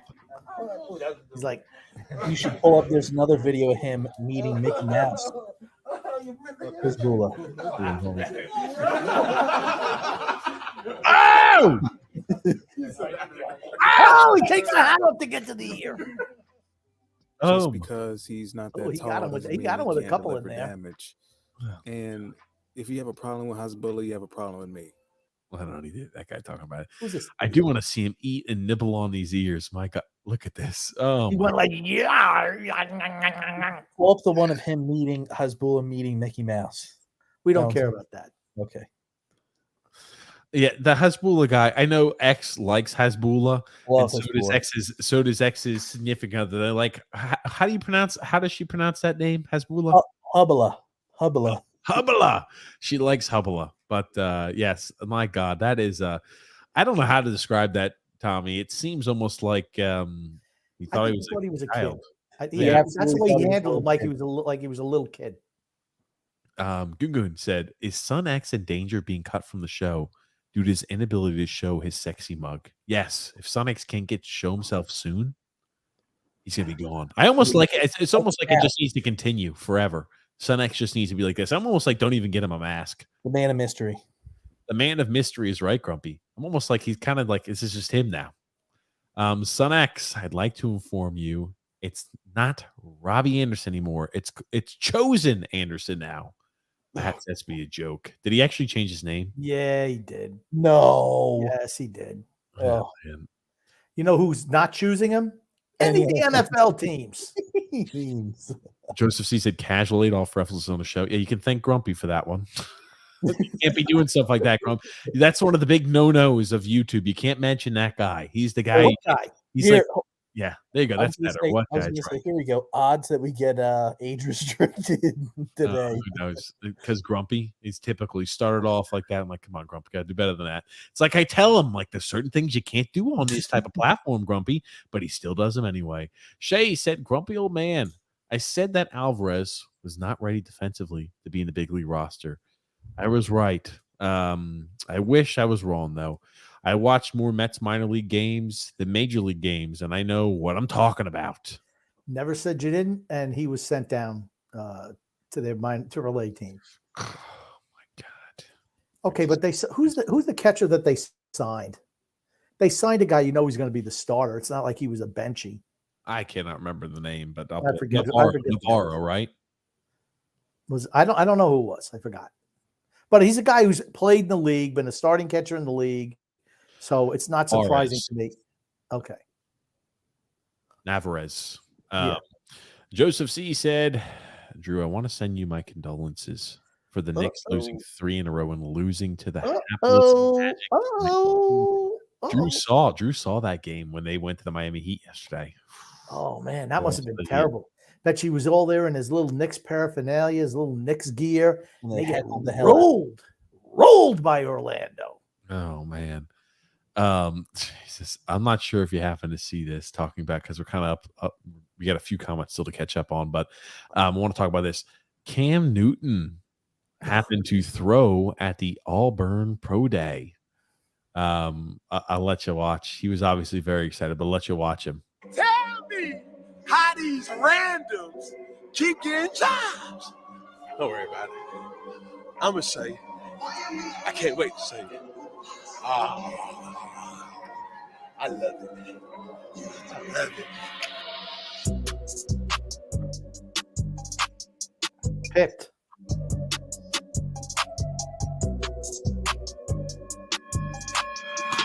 I'm seeing a lot of people calling the idea, and it's official. I will be throwing at Auburn's Pro Day Tuesday. 118! Make the wide receivers look good. Do we actually know if he's throwing the ball or not? Yeah, he did. He already did. I'll pull up. I've got the video of him doing that, but this was him announcing he was going to throw. Better than me, you did. Hey, 32 MF is better than me, you dig? And here he is throwing. And obviously should have won here. Throw the ball, shithead. My God, he just freaking. Oh, you didn't add the one where you overthrew the guy. You forgot to add that one.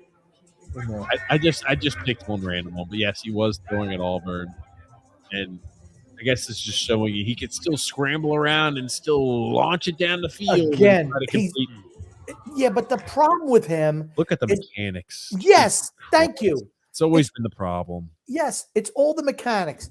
Here's the thing. You know what do you say? You cannot replicate this process. It's just always different, which is why it's always inconsistent. He's like, there ain't 32 MFers better than me. No, there's probably about 150 or 200. Okay, you suck, bro. You haven't thrown more touchdowns and interceptions since 2018. You single-handedly sunk the New England Patriots in 2019. And here's the thing: you went back to Carolina. You shit the bed there. Nobody wanted you. I'm back. You remember that shit? Yeah, He had a 1-yard 3-yard rushing touchdown pass and a 2-yard touchdown run. All right. Back. Is he better than me or you throwing the ball? Absolutely. Is he better than any NFL quarterback? Absolutely not. He's finished. He's a circus clown. Why don't he get dressed up in his pretty little outfits and just go out on the town? Why don't he just do that?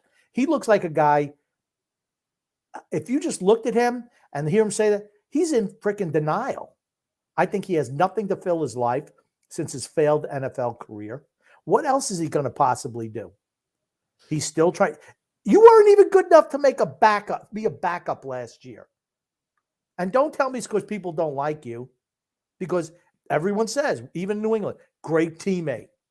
Is he really? He's a great He teammate. lost a job to Mac Jones as a freaking rookie. And Mac Jones blows. I find it funny that they were allowing senior citizens to compete at the Auburn Pro Day. Well, here's the thing. They do. They have okay. And here's the thing. There's no way that Auburn was ever going to say no to the Heisman Trophy winner, and because what does it do? If you don't allow him to throw at your pro day, trust me, Cam Newton's going to make that verbal and known that, oh, a school that I helped win a national championship for, that I won a Heisman for, didn't let me come back and throw when I was in a time of need. It was not going to be a good look. But here, I think it's quite obvious. Cam Newton he's got no chance. I'm sorry. He's done at this point. But I'll let you listen to what Shannon Sharp has to say. Grumpy, pay close attention. I am interested in this. Cam, it's 2023. You one of them randoms. I hate to break it to him, Skip. Yeah. The last time Cam Newton won a game was 2020. The last time he passed for 3,000 yards in a season was 2018. The last time he started every game in the season was 2017. The last time he started a playoff game was 2017. The last time he made the Pro Bowl was 2015. Cam is basing everything on what he once was. I don't know if Cam has looked at film from 2020 and 2021, but he wasn't good. I don't know who's in his ear. I don't know, because Skip, I'm gonna keep it 100 with you and everybody that's watching, and Cam. And him. Cam, you hadn't been good for a very long time, bro. And all you do is put down, well, how these randoms. I'm gonna tell you something. They probably not telling you in your circle. That's how the league looks at you now. You're one of them randoms. You're not a guy that says if we get Cam Newton, he's going to alter the trajectory of our franchise. That's not how they perceive you. That's not how they. Really quickly, I love how they're showing the low lights of Cam Newton. The Cam Newton low lights in the background. That's not true. That's not true. Because he could alter a franchise just for the worst, though. He could just send them right spiraling down the tubes. Maybe teams that want a shot at Caleb Williams next year will make him a starting quarterback this year. I wonder what they looked up to get this footage. Did they just go like Cam fuck up compilation on YouTube with the Patriots and just hit start? No. You know what they did? They just pulled any series from any Panther game, from any Patriot game, because he looked the same all year. He was abysmal. He had one good game. Lose the job to Mac Jones, you have to be bad. He was so bad. I remember I think the Patriots went 2-0 and Cam Newton for MVP. He had a good game against Seattle that they lost because he couldn't punch it in. And he just can't throw the ball anymore. He's all shoulder. He's had how many shoulder surgeries? I've always said he was never. He doesn't use his strength in his legs and mechanics, because it's all just how much can I torque my abs, my back, and just my shoulder and launch this ball. Okay. I'm sorry. Yeah. How many shoulder surgeries does he had? He's had so many injuries. He just uses his shoulder. I just was commenting on that, Grump. But does that help you? It doesn't matter. Doesn't matter. Move on. Looking at you. Now, the question is, these randoms get jobs. Are you going to willing to be a backup? Everybody, I can be a backup. And then the first thing he does when he gets there and it's not going his way, well, how this guy starting in front of me? Teams don't want that. This is not 2015 when you led a team to the Super Bowl. No. You were the MVP. I want somebody to tell me since 2015 that Cam Newton has been really good. Okay, Cam Newton has been good. Not based on what he did. He was Rookie of the Year. He's been a Pro Bowl player. He's an MVP. But how long ago? So how long do we get to live on what we've done based on what we're going to do? Yeah. And that's how teams, Skip, remember when we talked about we talked about somebody, Odell. Odell once upon a time was a top 2, top 3, top 5 receiver. He was. He's no longer that. At one point in time, Cam was a top 5 quarterback. He's no longer that. Never that. So what are you supposed to do, Skip? Once upon a time, Cam was an MVP. Yeah. Do you know how long ago that's been? That was a land far, far away. That was different teams ago. That was different years ago. Man, we got to stop this notion and keep stopping these guys that, he was once good. Okay, yes, he was. Cam was outstanding. But be honest with yourself. Cam isn't that same player anymore. And he hasn't been that player for a very, very, very long time. I think that's the nicest way you can put it, too. Maybe we should dig up Johnny Unitas and throw him on the field, because what the hell? He was a multi-time MVP, Super Bowl champion, NFL champion. Maybe he can still play. I think they would take a risk on Brady before they would take a risk on Cam, for sure. Well, Brady can still play. Brady, yeah, I was about to say, Brady, you could still maybe say he's got some left where you can lead as a team and you could throw game in and game out. Cam Newton is just he is one of those randoms. It's the same thing. Colin Kaepernick, he is one of those randoms.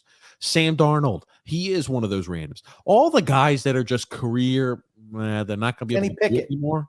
Kenny Pickett is one of those randoms. Kenny Pickett is going to help that. Grumpy, I'll flick you off. Kenny Pickett is going to help the Pittsburgh Steelers win 10 Super Bowls and set every single record that a quarterback's ever had. Most rushing touchdowns by a quarterback, Kenny Pickett.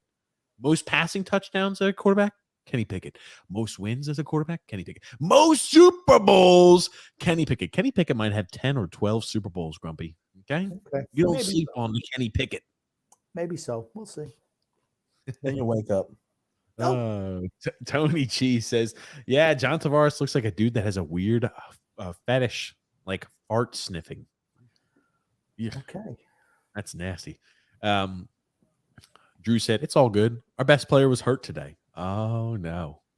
Hey, when your best player's hurt, like Matt Barzal, you're supposed to step it up. That's what your team does. They pick up the slack. Shay, look at Buck. She's got a picture of Buck now up there. With those red laser eyes. I love them.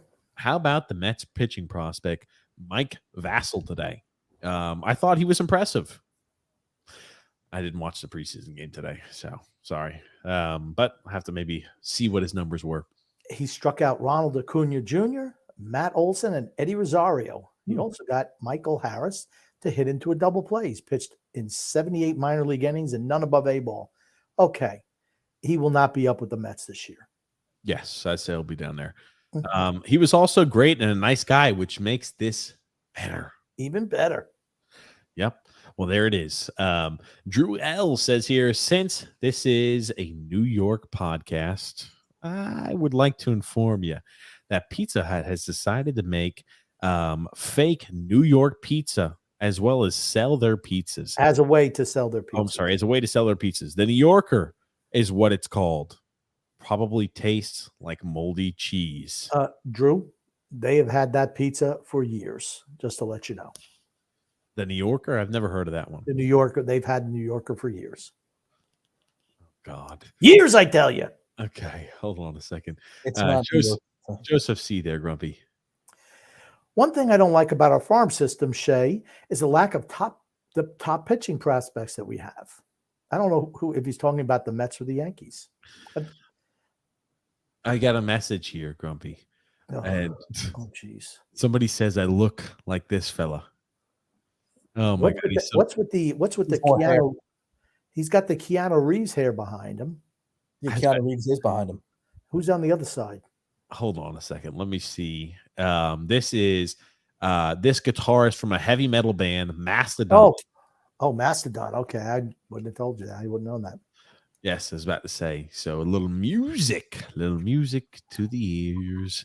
Oh my God. Look at this. Tony Cheese does have a picture. Is it Andy Reid?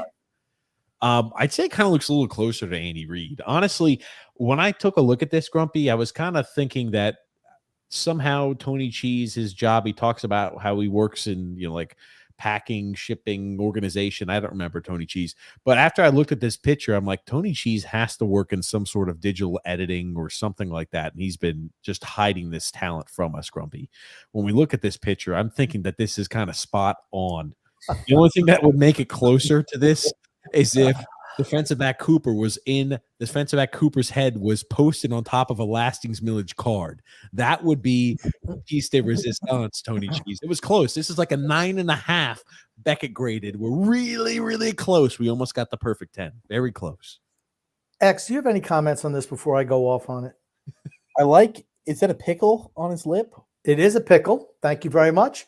And here's the thing. It's not a pickle, just a green mustache, I think. It's because Tony Cheese works at a pickle packing plant on the shipping dock. And he just popped one of the pickles out of the jar of gherkin, slapped it on defensive back Cooper's face, and it looks just like TJ.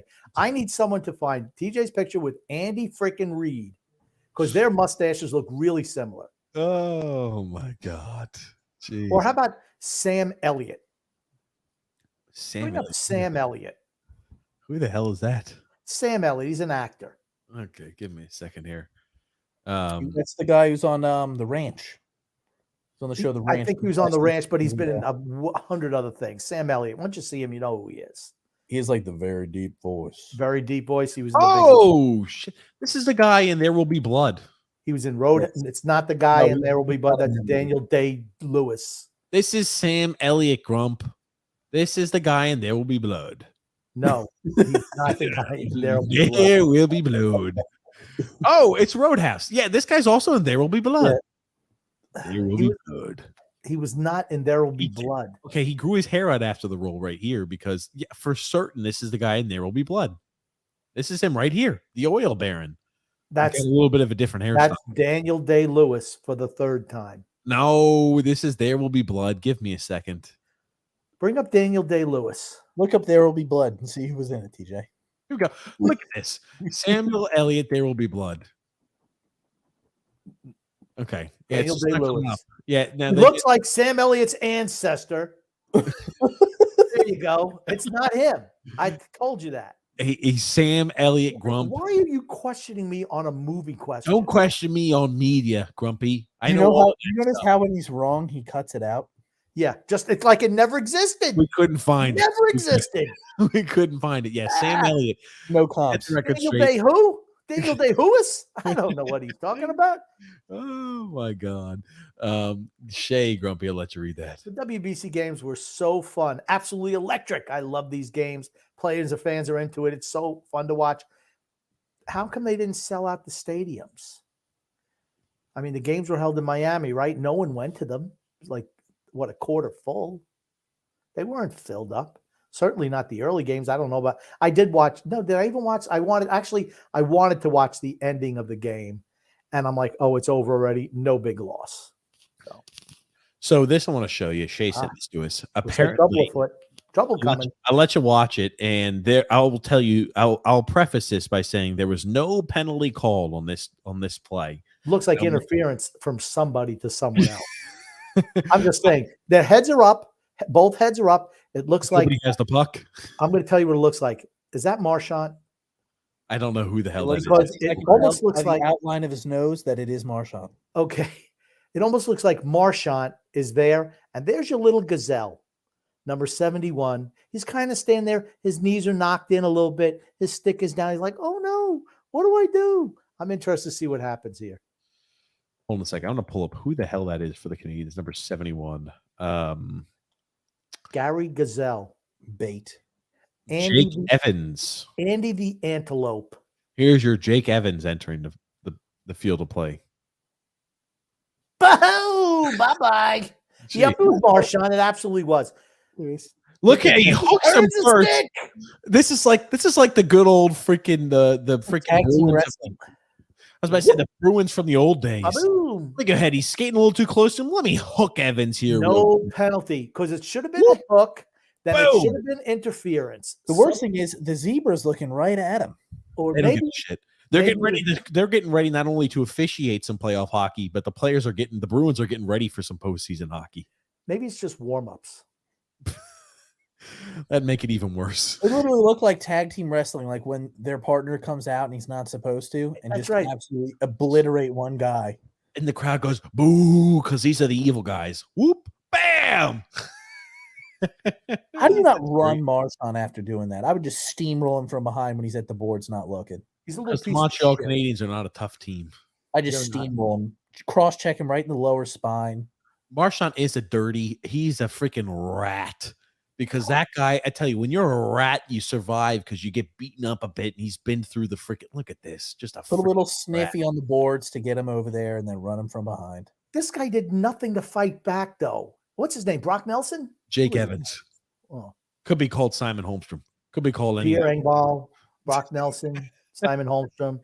Some people did not like our take yesterday that I'd rather have Hudson Fasching, and you would rather have Hudson Fasching than Pierre Engvall. People are like, I had to turn the podcast off after that point. Oh, my God, please. He's Oh, soft. Kind of looks like this guy right here. Boom! Right. Like I said, Brock Nelson, Pierre Engvall, or Simon Holmstrom. Josh Bailey, too. My God, this has Bailey written all over it. First of all, Josh Bailey would have been hanging on the walls. Well, that's where he's trying to get to. When he got off, he just kind of gliding. Ooh, can I make it? My mom pushed me. Ooh. No, his mom pushed him from the bench. He said, "Get out there, Joshy Poo." And he goes, whoo. He's like, "Oh no, I'm going too fast. I've got to get to the boards." Whoop, hook, bam. How long? It wasn't too long ago where people were attacking me for going after Josh Bailey as a no talent hack. It wasn't too long ago. Yeah, I want to say Josh even Bailey's this year. elite. Josh Bailey's elite. Josh Bailey's talented. This year, that's right. When he had a 3-point game, Josh Bailey's super talented player. He's elite. He's fantastic. I'm like, no. Gungun said, "Do you men realize the curbside pickup option? Do you men utilize? God damn, son. Do you men utilize the curbside pickup option? Depends on the situation. No, for me, absolutely not. Hold on. When you order pizza, how do you get it, Grumpy? Don't pick it up myself. Yes, so do I. The curbside pickup is what that is, Grumpy. Go right into the place. I do too. I used to use it used to be only where you could only do curbside pickup if you want. Not for me. I do whatever I want.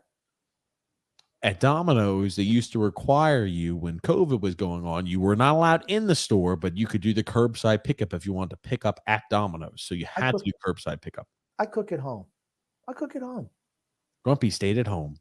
He has curbside pickup. The warden goes out and does all the grocery shopping, brings him to the house, and then he cooks it for himself. He actually has front door pickup. It's crazy. He doesn't. No, he doesn't cook it for himself. The warden does all the cooking at that household. Are you kidding me? I got to get a plate out sometimes for myself. Unless it's going in the microwave, Grumpy's doing zero cooking. Unless he's adding milk to a bowl or he's so he just has plate drop off. Then he just has plate drop off. So he drops it in the sink for it to get clean. No, I wash the dishes. Oh, okay. Shay, Grumpy.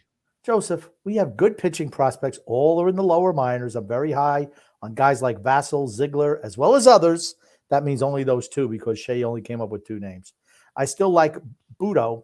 I know I'm messing that name up. Well, Butto. I like Butto better, who is in the upper somewhere. There's lack of upper minor pitching prospects. Budo, Grumpy. Budo. Butto. I like Butto better. Jesus. Let's continue here. Joseph C. Grump. Yeah, they have some middle of the bottom of the rotation guys, but no clear top of the rotation prospect. I like Blake Tidwell as well. Blade Tidwell. There it is. And continue on there. I'm trying to pull something up here. Sure. Drew L. Grumpy. You know what Kenny Pickett and Tua have in common? Noodles. Those floppy little arms. You're going to pay for that one, Drew. Shay says, also, I love this one. This should be for you, TJ. Also, Batty. But she did say she spelled it Beatty almost. The fact that people have to spell out pronunciations for TJ is embarrassing in itself. I appreciate that, Shay, because it helped me. Because I was going to call him, if you put up Batty and you put up his name, I was going to call him that. But now that she said Beatty, well, now I understand. His name is Beatty, just like Ruslan Ishakov. It's Ruslan Ishakov, apparently. Beatty deserves to make the big league team, but I don't know if it's smart, if he's going to be a backup on the bench most of the time. Who's playing third base for them? I don't know. I mean, if he's deserved to play, get him in there. If he's just as good as the veteran, Eduardo you play him. Escobar. Get him experience. I mean, if it's tight, I give it to the younger guy because he's got a chance to develop. Let the vet ride the bench for a while, or let him teach him. I mean, then you find out what you got in the veteran. Is he a guy who's really ready to transition? Because everyone has to know that Beatty is the guy who's going to be taking over that spot at some point in time. Gives you a chance to endear yourself to an organization when your career is just about over. Yeah, you helped the young guys. You showed you could. Maybe we'll put you as a minor league manager. You work your way up. That's what these guys should be looking at, when they're at the tail end. And again, I don't know who the Mets third baseman is. It's Eduardo Escobar. Oh, I like Eduardo Escobar. For me, play him, bring them both up. I like Escobar. I really like Escobar. I think he's 100% team guy. Is he as good as he was a couple of years ago? Probably not. But I bet you he'd work with Beatty. He just strikes me as being a stand-up guy. I like him. Always have. Let me ask you this. Do you think that Jared Klenick, you think that he's going to finally go ahead and emerge onto the scene and do what he's supposed to do? How many years now has he been a top prospect for Seattle? I wouldn't consider him a prospect anymore. He's played 147 games. His career batting average is 168. The reason I'm asking is because he's played in spring ball this year. He's played 15 games and is hitting 410. Maybe how old is he? Year. He's 23. He's 23 years old. Okay. So he's young. I just remember that was an old Mets 6th overall pick. And I'm like, yeah. Yeah, I mean, why not roll? I mean, here's the thing. Seattle's pretty good. And Julio Rodriguez, too. That's a team that is going to be really good here. Young team where I think they almost made the playoffs. They just missed out at the end last year. But really a young squad. So, I mean, you know what? If he's hitting 410, roll him out there to start the year. It's not like they say he sucks. He's never going to play for us. He's going to play in the MLB this year for certain. He's been in the MLB the last 2 years, but yeah. And maybe the lights finally clicked on for him.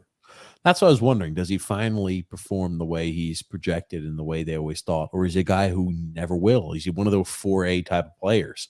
Because you see that's always a 5-tool type of guy. He does this great. He does that great. Remember Cameron Maybin? Remember all the hype that was around Cameron Maybin? And who the hell was the other guy, too? Kenny Pickett had a lot of hype. He was a bust. You're just sad because he's going to rewrite all of Brady's records. People are going to say, who the hell is Tom Brady? The only thing he's ever going to be known for is eliminating the fake slide out of college football. That's it. Oh, guess what? He's already got, in his first year, he's already got a ball, and he's already in the pro football. He's already in Canton. Grumpy and X. He's already got a ball. Congratulations. Maybe better off award. Maybe better off if he had 2 balls. Don't worry. He's going to have every year, he's going to be adding something new to Canton. In the end, he's going to be enshrined there. You know what they're going to do?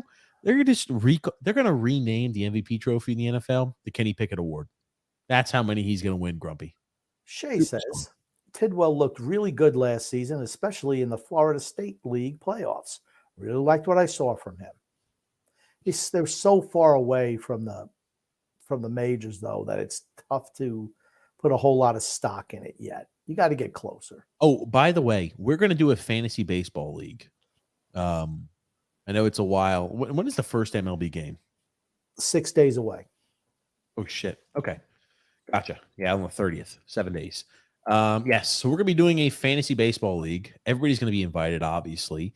We'll let you know more about that Sunday. Florida Atlantic, by the way, is taking the lead over Tennessee, up 4 points with 7 minutes and 48 seconds remaining. Gonzaga down by 13 at halftime. Florida Atlantic was down by, I think, 7 at halftime. They were down back. They just hit like 4 3-pointers in like the last 2 or 3 minutes. How can you not root for Florida Atlantic? That's the team. That's the team. Drew, you've convinced us. That's the team in the Elite Eight. But Grumpy, Drew L. Grumpy. I'll make a double bet that both Rashad Penny and Tua will be injured combined by week 8, and their respective backups will play better than them. There it is. Alexander Grumpy. You guys shit on Tua and think he sucks.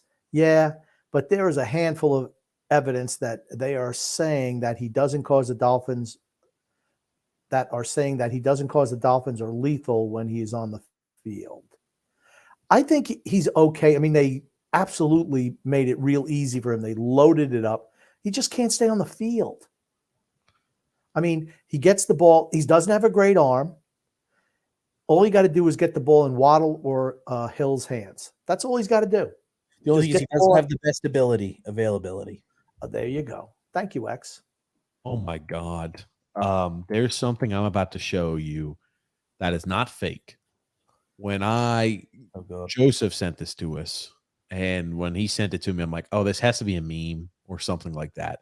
Remember, like with IHOP, they came out with IHOP, like where they started selling burgers. I like their hamburgers and steaks from IHOP. They're actually pretty good. IHOP, you like their steaks? Jeez, man, it's like shoe steaks. Like I know you also like their endless pancakes. I think that one time we went, you ate like 17 or 18 in one sitting after you had already eaten a full meal before we even went. That is disgusting. I love IHOP. Man, who doesn't love? And they try to bring out the pancakes slow. I'm like, keep them coming. Keep the pancakes coming. You can just keep extra orders of the 2 stacks of pancakes. Just keep them coming. They lost money on you. For certain they do. Even though pancake batter is inexpensive, the amount of syrup, pancake batter, water, yeah, of course they did. But I thought when I saw this, it had to be fake. Had to be fake. But after a little bit of further digging, this is real what I'm about to show you. Grumpy, you might need to close your eyes looking at this because I feel like this would be vomit-inducing for you. Speaking about crappy pizzas, Little Caesars is going to be introducing a corn on the cob pizza crust. Introducing corn cob crust from Little Caesars, made with hearty American-grown corn, ooey-gooey cheese, and a 2-liter bottle of liquefied butter. It's the crust the world craves. You're welcome, America. Pizza. There's no way. There's no way they're selling liquefied butter in a 2-liter. In a freaking 2-liter. You know what? I see somebody buying that and just doing butter challenges and just chugging so you can chug the 2-liter the quickest. Hold on, what are you talking about? This is real, ladies and gentlemen. Grumpy, this is real. Don't you see? And they're gonna get one little miniature corn on the cob for every single little pizza, little cut of the pizza, Grumpy. You know what this reminds me of? This reminds me of Honey Boo Boo, where they talk about making the skitty and butter. That's exactly what this reminds me of. Margarine and ketchup, and they heat up in the microwave. Skitty and butter. That was their tomato sauce. Poor man's tomato sauce. You know what, though? Here's the thing. If you're a broke ass, I mean, people eat like that because they don't have money to do anything else. I'm pretty sure like tomato paste is extremely cheap, though. I think it's like a couple of cents a can. It is cheap. Ketchup is cheaper. Maybe. Yeah. If you have no money, I mean, you have to. I would have probably just done the ketchup and not the margarine, though, for the sauce. Ugh. All right. I'm not doing any of that. Just let's move on. Hold on. I don't know why you put these things out here just to aggravate me. So this, by the way, this ad they put out, this ad was done by Little Caesars. It wasn't like this was an ad that was done by some other like jokester. This was done by Little Caesars. Introducing corn cob crust from Little Caesars, made with hearty American-grown corn, ooey-gooey cheese, and a 2-liter bottle of liquefied butter. No, they had a little something at the bottom that I can't read. It says product availability dependent on hypothetical corn supply chain. So obviously it's fake, but this is what they did. It's just like it was just like okay, like it just talks about the memes. Let's move on. Grumpy, come on, this played itself out. It's played itself out. Oh. Your ridiculousness. Are you going to be lining up to get that corn pizza, Grumpy? No, absolutely, absolutely. Grumpy's in line now. Did you already read this, Grumpy? Grumpy, I spot the triumphant return of the smelly gray hoodie. Hooray! Actually, I wore it last night also. Oh, God. Joseph C. Grump. That's guaranteed money, Drew. That's for sure. Mike White will be taking snaps soon enough. And if it was up to the grumpy old man, Tom Brady will be wearing teal and orange. If Tom Brady was the quarterback of the Miami Dolphins, they would win the Super Bowl this year. God damn. People can let the sense of the story.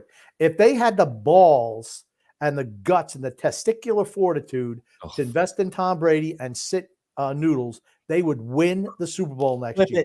Clip it. Clip it, I guess. They didn't have the guts.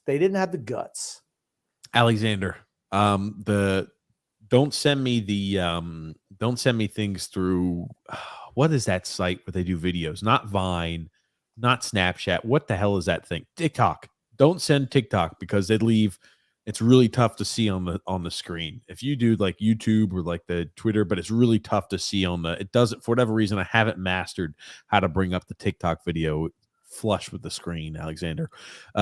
He also says, I don't want Odell Beckham Jr. anywhere near the Jets, says Mario.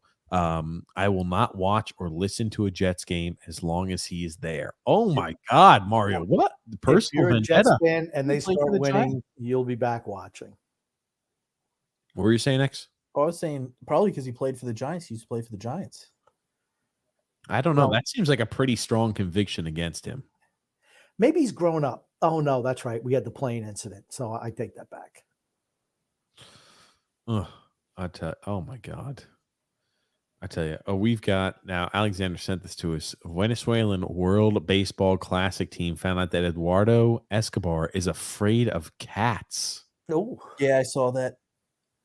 X, why are you not sending this stuff in? This is what I mean. I didn't know that it was a big thing. I'm sorry. When you see things like this, yeah, I saw things like this, X, send it to us. Okay. All X does is watch these little things. He hates them. Oh shit! He's throwing shit at him. He's not messing around with that.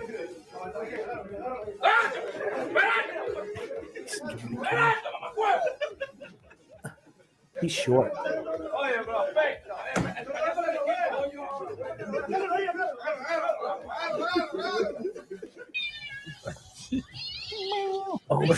That cat's not happy.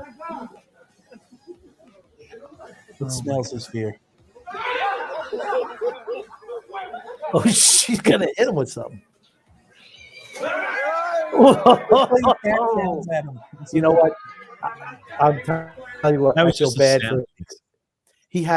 He really has a. I don't know the word, but like in some type of a ridiculous fear of a cat, irrational fear of cats. Phobia. Yes. I mean, but it's pretty bad. I mean, if you hear, oh, geez, I wouldn't mess with them like that. I mean, I think that's funny. Really, for him, it's not. I never seen a guy act like that. That's just locker room stuff, man. Yeah, I like once, twice, maybe, but how many times? He's smiling.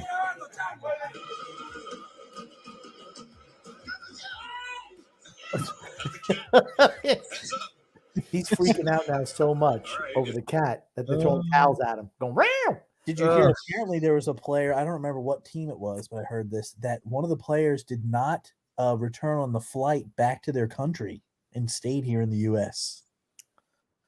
I mean, it was Cuba. Yeah, was Cuba in there? Oh my God, that wouldn't surprise me. TJ, and see if you can find it. I'm pull this one up first here. Shay sent this to us.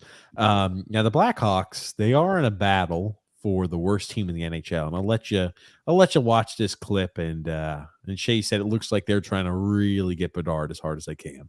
Didn't get it done, things like that. Oh jeez. Oh my God. Absolute gift for Sherry Hudobin shows his rust. It's 1-0 Washington. I think the only thing he could have done worse is shot it at the net. I honestly thought at first that was where it was going to go. He was accidentally going to inadvertently shoot it in the net, but this is pretty much just as bad. Oh my God. My God, terrible. Oh. To be a Blackhawks fan. Blackhawks got cool uniforms, though. I love their uniforms. Kind of old. They need to get new ones. I love their uniforms. I think they're nice. I think they're sharp looking. They are sharp. I like the patches on the shoulders too. Okay, Shay is Johnny on the spot. Shay, man, she's got the connection. She's got everything going on. I'll let you read that there, Grumpy. Maybe it's got to come up first. It's already up. Well, it just came up. There we go. Cuban bullpen catcher Ivan Prado did not join the rest of the team on their flight back to Cuba after losing to Team USA in Miami. He is officially the first player ever to defect during the World Baseball Classic. he's a bullpen catcher, so I don't know where he's going from here. He ain't going anywhere. He's staying in the United States. Very good. But hey, congratulations coming to the United States seeking asylum. Good for you. Alexander said Kurt Warner was very good that Super Bowl run, TJ. Yeah, he wasn't as good as he was during the greatest show on turf. That's what I mean. That's what I mean by that. This guy's a freaking Hall of Famer. And part of the reason is because he got 2 teams to a Super Bowl. He was great. TJ Stop. He won 2 MVPs. He won 2 MVPs with the St. Louis Rams. Yeah, he was really freaking good. Yeah, Larry Fitzgerald didn't have a quarterback. No, he just had the Hall of Famer. How good was Peyton Manning at the end of his career when he's 38, 30, 37, 38 Super Bowl. When he was 38, he was good. Good enough to win a Super Bowl. When he was 39, not so good. Okay, when he was still playing at the tail end, he wasn't so good. That's my point. He had point. the neck injury. The neck injury did him in at the end of the day. Frank says, TJ, stop. He was great. Mario said, I'd love if the Jets signed Barkley. He's been franchised by the Giants. He's not going anywhere. Drew L. Grumpy. TJ Grumpy and Sunex, I wanted to let you know that fantasy football mock drafts are back. A little early for that. Damn, that is really early. Seeming that they haven't even had the NFL draft yet. Yeah. Oh, man. Grumpy, keep reading comments. I'm trying to pull up things. Okay. Hey, TJ, Gonzaga's not looking so hot. Very true. They are not. Frank from Empire State says he would have had another Super Bowl if Belichick didn't have the fire alarm pulled in the Rams hotel and steal the playbooks. He didn't steal the playbooks. Cheaters. And Brady and the Pats barely won. The Rams and Warner were a way better team. They were a way better team, but guess what? They did not win. Hold on. This makes sense now. So Bill Belichick, and probably with Josh McDaniels, Romeo Crennel, everybody. Josh McDaniel wasn't there then. He wasn't there then. He was probably an assistant. Romeo Crennel, all the guys, all the oldies. Grumpy went there. And what they did was like a panty raid, like one of those 70s movies where they were doing like a panty raid where it was like the nerds are seeing like the hot ladies for the first time. They pulled the fire alarm and went tiptoeing through the hotel, got to the St. Louis Rams head coach coordinator's office in their rooms and stole the playbooks, Grump. That's not the case, but that's okay. I think it is. Grumpy Alexander. Grump, what are you talking about? He never signed with the Raiders. He signed with us a 2-year deal. I heard he signed with the Raiders. All right, maybe I'm wrong. I thought that there was a holdup and he signed with the Raiders. Maybe I'm wrong. I thought I saw something yesterday on that. My bad if it's not correct. Grumpy. I take the take back if it's not true. Drew says, Grumpy, I'm in the opinion that Rashad Penny sucks. Why would they have taken Kenneth Walker later? It's like I'm a psychic. The reason why is because he is hurt all the time. That's the issue. Kenneth Walker's a good running back. He is really good. I'm practically, for the most part, a Zen master of predicting declines. Rashad I heard TJ's actually the best at predicting quarterbacks. That's what I've heard. That's correct. Well, that's what he says anyway. Omar Navarro, says Alexander. And I feel your pain. I'm disappointed. I'm a Knicks fan as well, says Alexander. Frank says, I hate that little fuck. Tyson should have beat his ass up, Hasbullah. He just nibbled on his ear like he was a kid. That's about as demoralizing and demeaning as you can get to an adult.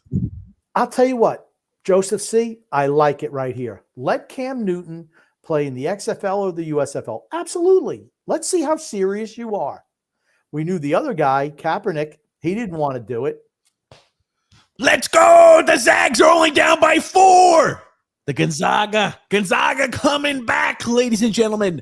14 or 15 minutes left in the game. Gonzaga down by 4 points. We'll see what happens. Gonzaga gonna beat UCLA. Also, Florida Atlantic still has an 8-point lead with 4 minutes left and change over the Tennessee Volunteers. Florida Atlantic, maybe your Cinderella team. What do you think about my comment here about Cam Newton? I like that. I like that. He will never do that.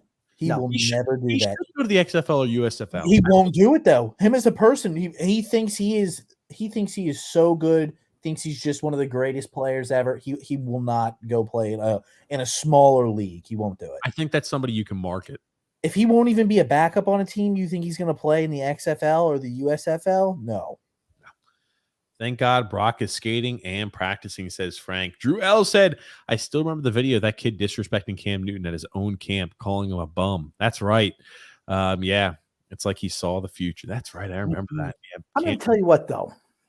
That kid was a jerk. Yes, he was. That's all I'm going to say about that. That kid was an absolute jerk. And his parents are jerks.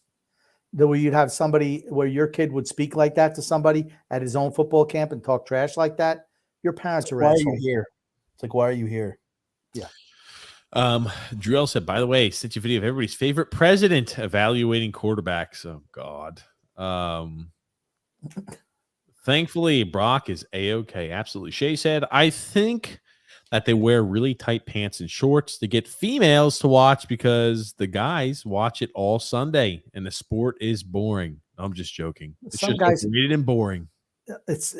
Some guys look better in those tight pants than others, though. The offensive linemen, the thick boys. Alexander Grump. Whoa, TJ, slow down about Kenny Pickett. The kid's good, but not that good. Oh, man, he's fantastic. Hall of Famer, Grumpy. That's all I'm going to say here. Hold on. Jesus Christ.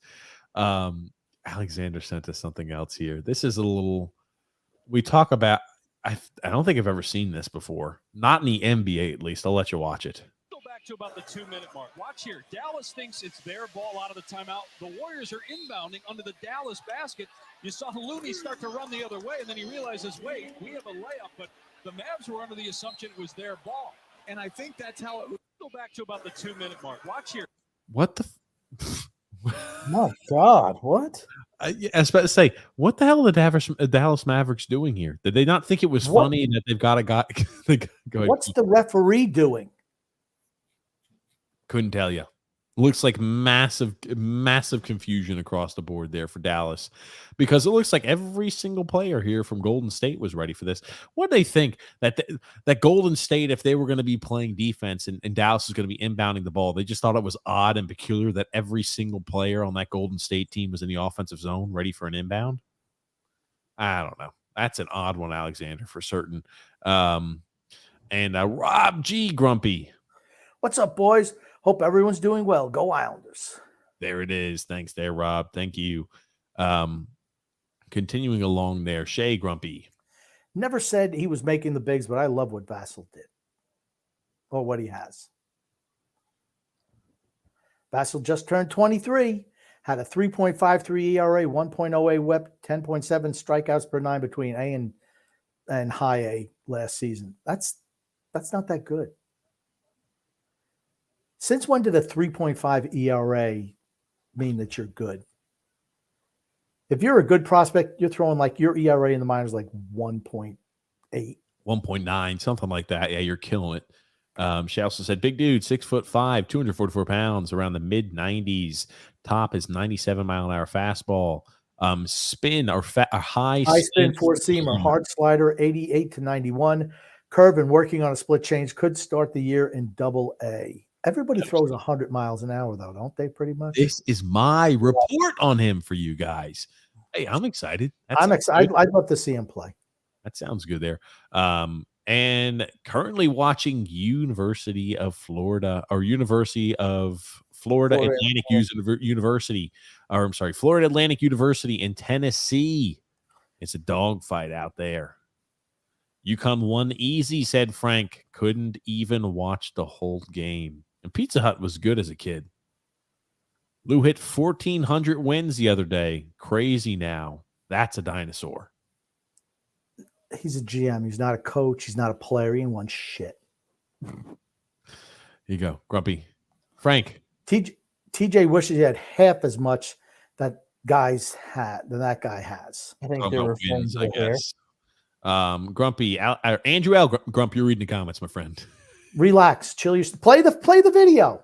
You got the video. Play it. Hold on, what's happening? Give us a game update, Grumpy, because we know you're watching. 57-50, 223, Florida Atlantic. UCLA 59-54.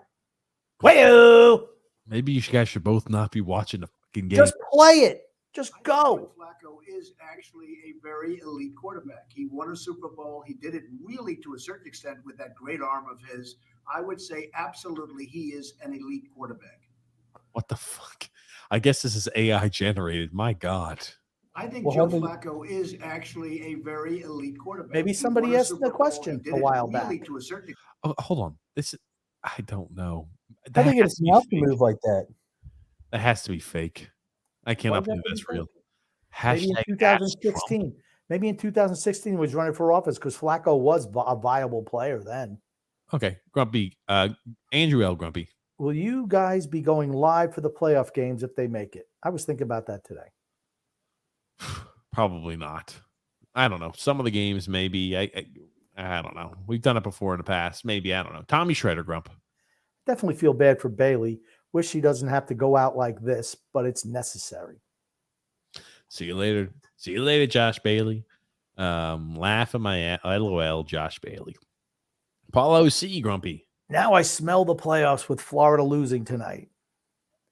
Andrew L. says, Grumpy, is your diet more comparable to a 5-year-old or a 90-year-old? I think somewhere in between. Tommy Shredder. I think people are feeling inferior with TJ rocking the ultra bushy tushy tickler. It's a solid stash, brother. Thank you, Tommy. Thank you, Tommy Shredder. There it is. Shave Grump. No, there are other players. Just there's a character limit, so had to limit. Okay, gotcha. And we have to make 7th. Let's go, Dallas. Dallas is up 3-1 on the Pittsburgh Penguins. Joseph C. Grumpy.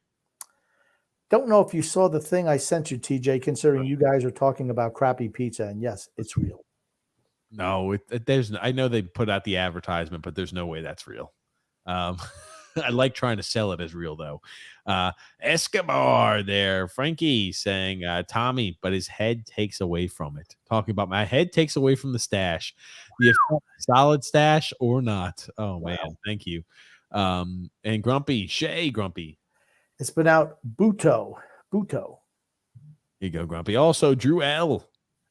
Is Florida Atlantic University going to pull up the upset? Michael Forrest is going berserk right now. Minute 21 to go. 9-point lead for Florida Atlantic. That game's over. I hate Marchand more than Bin Laden, says Frank. Wow. He really doesn't like Marchand. Doesn't like him. Oh, my gosh. Shay Grumpy. The worst was giving up Pete Crow Armstrong for freaking 2 months of Javier Baez. I hated the trade at the time and hate it even more now. Javi Baez, yikes. Andrew L. Grumpy.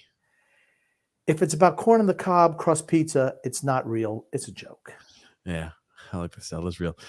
They made the wild card last year, says Shay. And Pierre Engvald, 3 goals in 4 games, 5 points in 4 games. I don't care. Again, he's just playing well. It's a very short sample size. He's played well over that short sample size. It's about as much as I think. And thank you for that video there, Alexander. Joseph C. Grumpy. Love Kalenic, but the kid strikes out too damn much. He has a ton of potential if he can stop striking out so much. A real man, Grumpy old man, and TJ, not you men. LOL.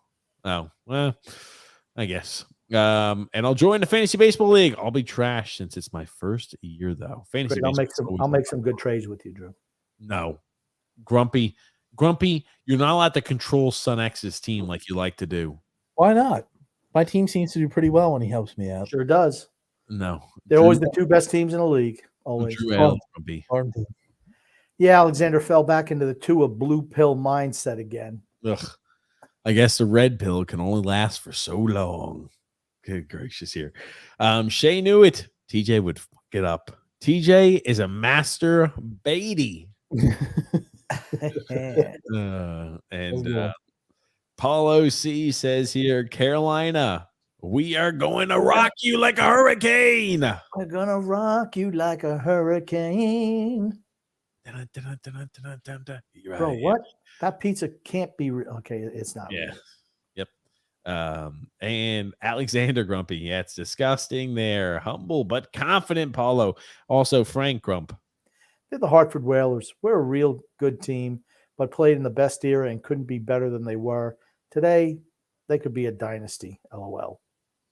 Tom Brady is not good anymore. His arm is not good. Sorry, His arm DJ. is way better than Noodle. Way better. No worries, Alexander. I'm just like, I don't know how to get it pulled up all well, but like the Twitter, YouTube, I can get pulled up, no issue. Drew says, Son X, you're fired. I just said, did you see the Mavericks? Yeah, nuts. Thanks for sending that. And Rob G said, what's up, TJ and Grumpy? Big game for the Islanders. A big win will give us separation from the pack. Yeah. And Tommy Shredder, Grump. Why don't you read it? Read it. We're trying to give you so you could say read the comments so X can comment on the comments. Why do you have a TV remote in your hand, Grumpy? Just do what you're told. X, read this. You notice how X not been involved in the conversation since you want me to read the comments? Have you noticed? Because we set it up before the show. You're going to read the comments. X will comment, and I will comment. We'll talk about this later. And you're wrong. Grumpy, you read the comments, and I'll just let X respond. That's fine.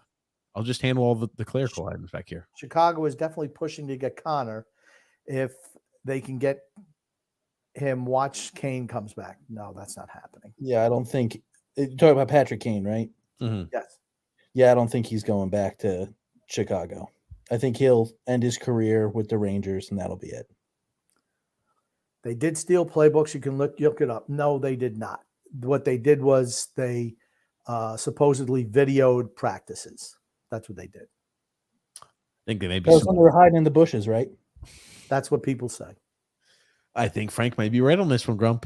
I agree with Grump. Kurt Warner is great. If Holmes didn't make that ridiculous catch, he wins another Lombardi. True. And if he doesn't throw that interception to James Harrison that gets returned 102 yards for a touchdown, they're at the 2, and they're going to get points at the end of the half. That's a big swing. I remember him hitting the oxygen after he made that long interception for a touchdown. Oh. Frank, no. And it's a trillion percent true. They saw You're wrong. Frank, you're wrong. Well, I love you, Frank, but you're wrong. Sorry. No. I heard Brady stole the playbooks, so maybe that makes it better. It's not the case. Did they take one of his MVP trophies away, Frank? I think they should deduct him an MVP trophy, just like they should deduct Messi Ballon d'Ors because they paid referees at that time period. And a World Cup. Should deduct him a World Cup as well. We need that. We're going to talk about that on. Actually, should deduct him of everything. Technically, yeah. There it is. Now that I think about it, the Rams are a bunch of whiny bitches because they played the Patriots played the same defense that the Giants did against Buffalo in 1990, where they let the guys catch the ball underneath and they hammered the hell out of their wide receivers. They didn't want to catch the ball anymore. The only guy who did anything at the tail end was Ricky Prohl. He made some catches. And then the great one, the people's champion, drives him down the field for the winning field goal, sets him up. Even John Madden, Hall of Fame coach, says, I'd let it go to overtime. Not when you have the greatest player who ever lived, the greatest player on the planet as your quarterback. You don't do that. You just put the ball in his hand and says, Tommy boy, get it done. And he did. All I'm going to say is this, Grump. If these allegations are true about Tom Brady stealing playbooks, I think he doesn't deserve to be involved. That's the end for him. That's the end for him. I think honestly they should take his rings back too. Super Bowl rings be damned. Not after he lost his wife. Yep. Take the rings away too. Take the rings away. That's it. See you later. Drew L. Grumpy. You know what that kid should have done when Mike Tyson nibbled his ear? He should have pulled out his phone and played the video of Tyson falling off a hoverboard. Oh God, I'm sure that's. I don't want. Oh, I feel bad. I'll watch that and pull it up, but I assume it's not going to be good. I love how everybody thinks he's a little kid. He is young, but he's like 21, 22. Still young. He's still youngish, but yeah. He's an adult. I'm going to pull up the video of Tyson falling off a hoverboard. That could be good. I mean, I'll take those Dalek Mav F-ups. Just gives the Knicks their lottery pick at the end of the season. Oh, my God, this video. Yikes. I'll pull it up here. Keep reading, please, Grumpy, as I'm pulling this video up. Wouldn't that be the first time the Knicks fleeced Dallas within a 5-year span? Wouldn't be the first time the Knicks fleeced Dallas within a 5-year span. Paolo says the Stars are up 4-1 on the Penguins. I'm not surprised. 3-1. Yeah, 3-1, but now 3-2 Yes. Drew L. Grump. Tennessee lived up to their names as the Volunteers since they voluntarily lost the game to FAU. They're generous. Here is this video. I could tell you. It already looks like Mike Tyson does not look very comfortable. He's not in an athletic position. His knees aren't bent. His body's a little bit too much out front on that board. It just looks like trouble waiting to happen. Don't spin too fast. Uh-oh. Oh, shit. Well, if we know one thing, him being a boxer, he knows how to take a hit. So. Oh. Man, he fell. My back. I broke my back. What do you mean by that? My back is broken. Oh my God, I gotta watch that again. Holy crap. My God, you watch him fall. That's how you break shit. Yeah. Well, actually fell flat on his back, which was better than yeah. It's better than like falling on an angle, you break a hip. Yep. Elbow. Slow motion. Wrist. FAU officially on the Elite Eight. Oof. Yeah, on the spinal. Look at this. Oof. My gosh. Oop. Well, boom. Your wish. UCLA is falling apart. Gonzaga is not a team to be messed with. I'm telling you, the Zags taking the lead over UCLA. Gonzaga winning the thing. Was that X? UCLA hasn't been able to hit a shot in the last couple of minutes. Hey. Frank says, okay. Shay says, guys, I miss Rod too. So do I. I'm Tommy down for Schroeder fantasy baseball, says Tommy. Yeah, Schroeder. down for fantasy baseball. I'm going to on Sunday, or maybe on Sunday, we'll be putting out, and on Saturday too, during the Islanders Never Say That podcast. I'll have the league created by Saturday showtime. So, how many teams in the league? I'm thinking 12. Okay.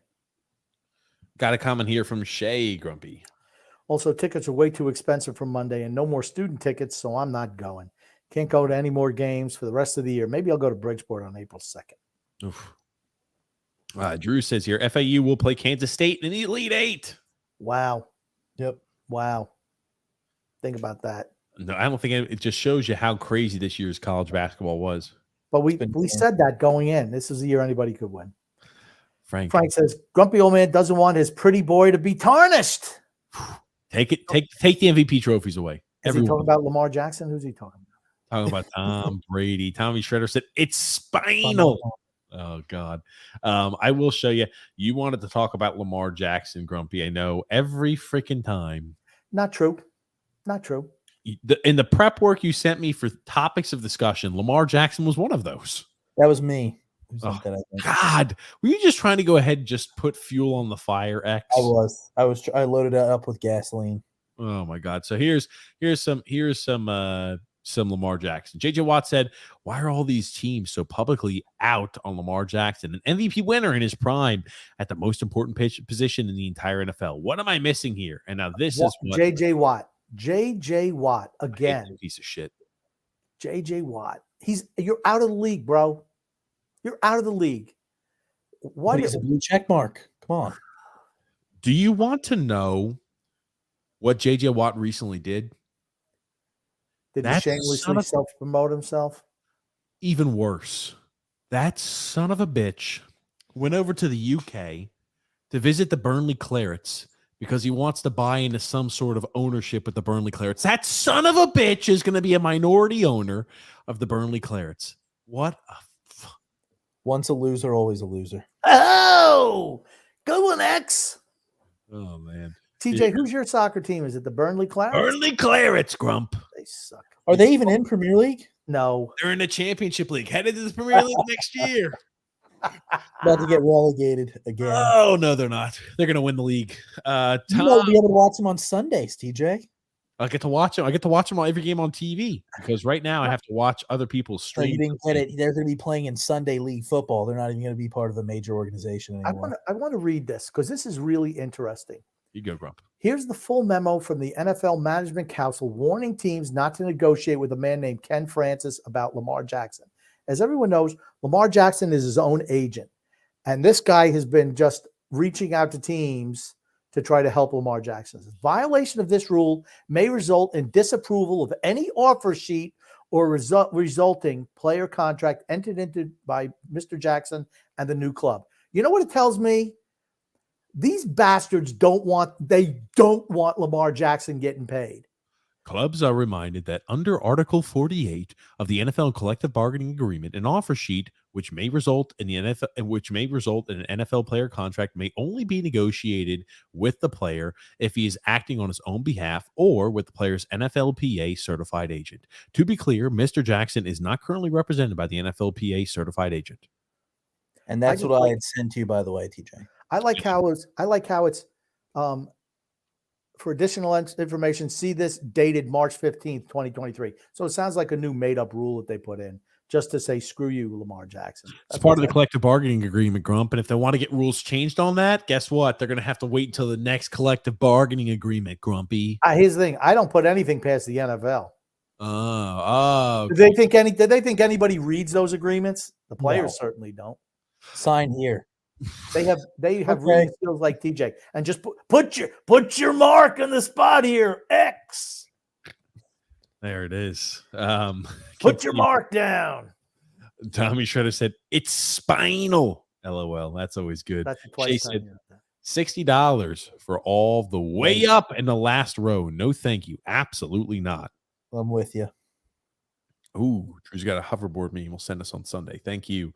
Okay, it's like $55, but with fees, it's more like $60, Shay said. And Frank said the Penguins lose. They lost 3-2. Grumpy, stop with that stupid narrative about owners not wanting Lamar Jackson to be paid. Here's the thing. I don't think they don't want him to get paid. They don't want guaranteed contracts. They absolutely don't want that. They're pissed off at the Cleveland Haslam in Cleveland for doing that with Deshaun Watson. And they don't want a repeat of that. That's what it comes down to.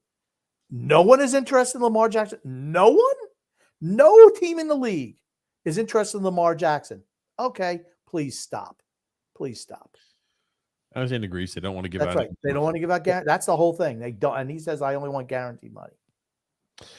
But, ladies and gentlemen, right now we're going to go the podcast. We're at the end. It's a 61-61 tie between Gonzaga and UCLA. But before we wrap this show up, Grumpy, what do you want to say before we wrap the show up? I want to say love and laughter to everyone who listens and even those who don't, from TJ, the grumpy old man, and Son X. And Son X, what do you want to say before we wrap things up? Just want to thank everybody for coming out and close to the weekend. Close to the weekend. Hey, Friday's close. But thank you so much, everybody, for tuning into the show. We appreciate the support as always. And the remarks, the comments, the thoughts, the topics, we appreciate and love everything so much. The memes, the photo edits, we love it all. Trust me, we do. We get a lot of enjoyment out of it. So thank you so much, everybody, for tuning into the show. And thank you so much, Son X and Grumpy. My pleasure.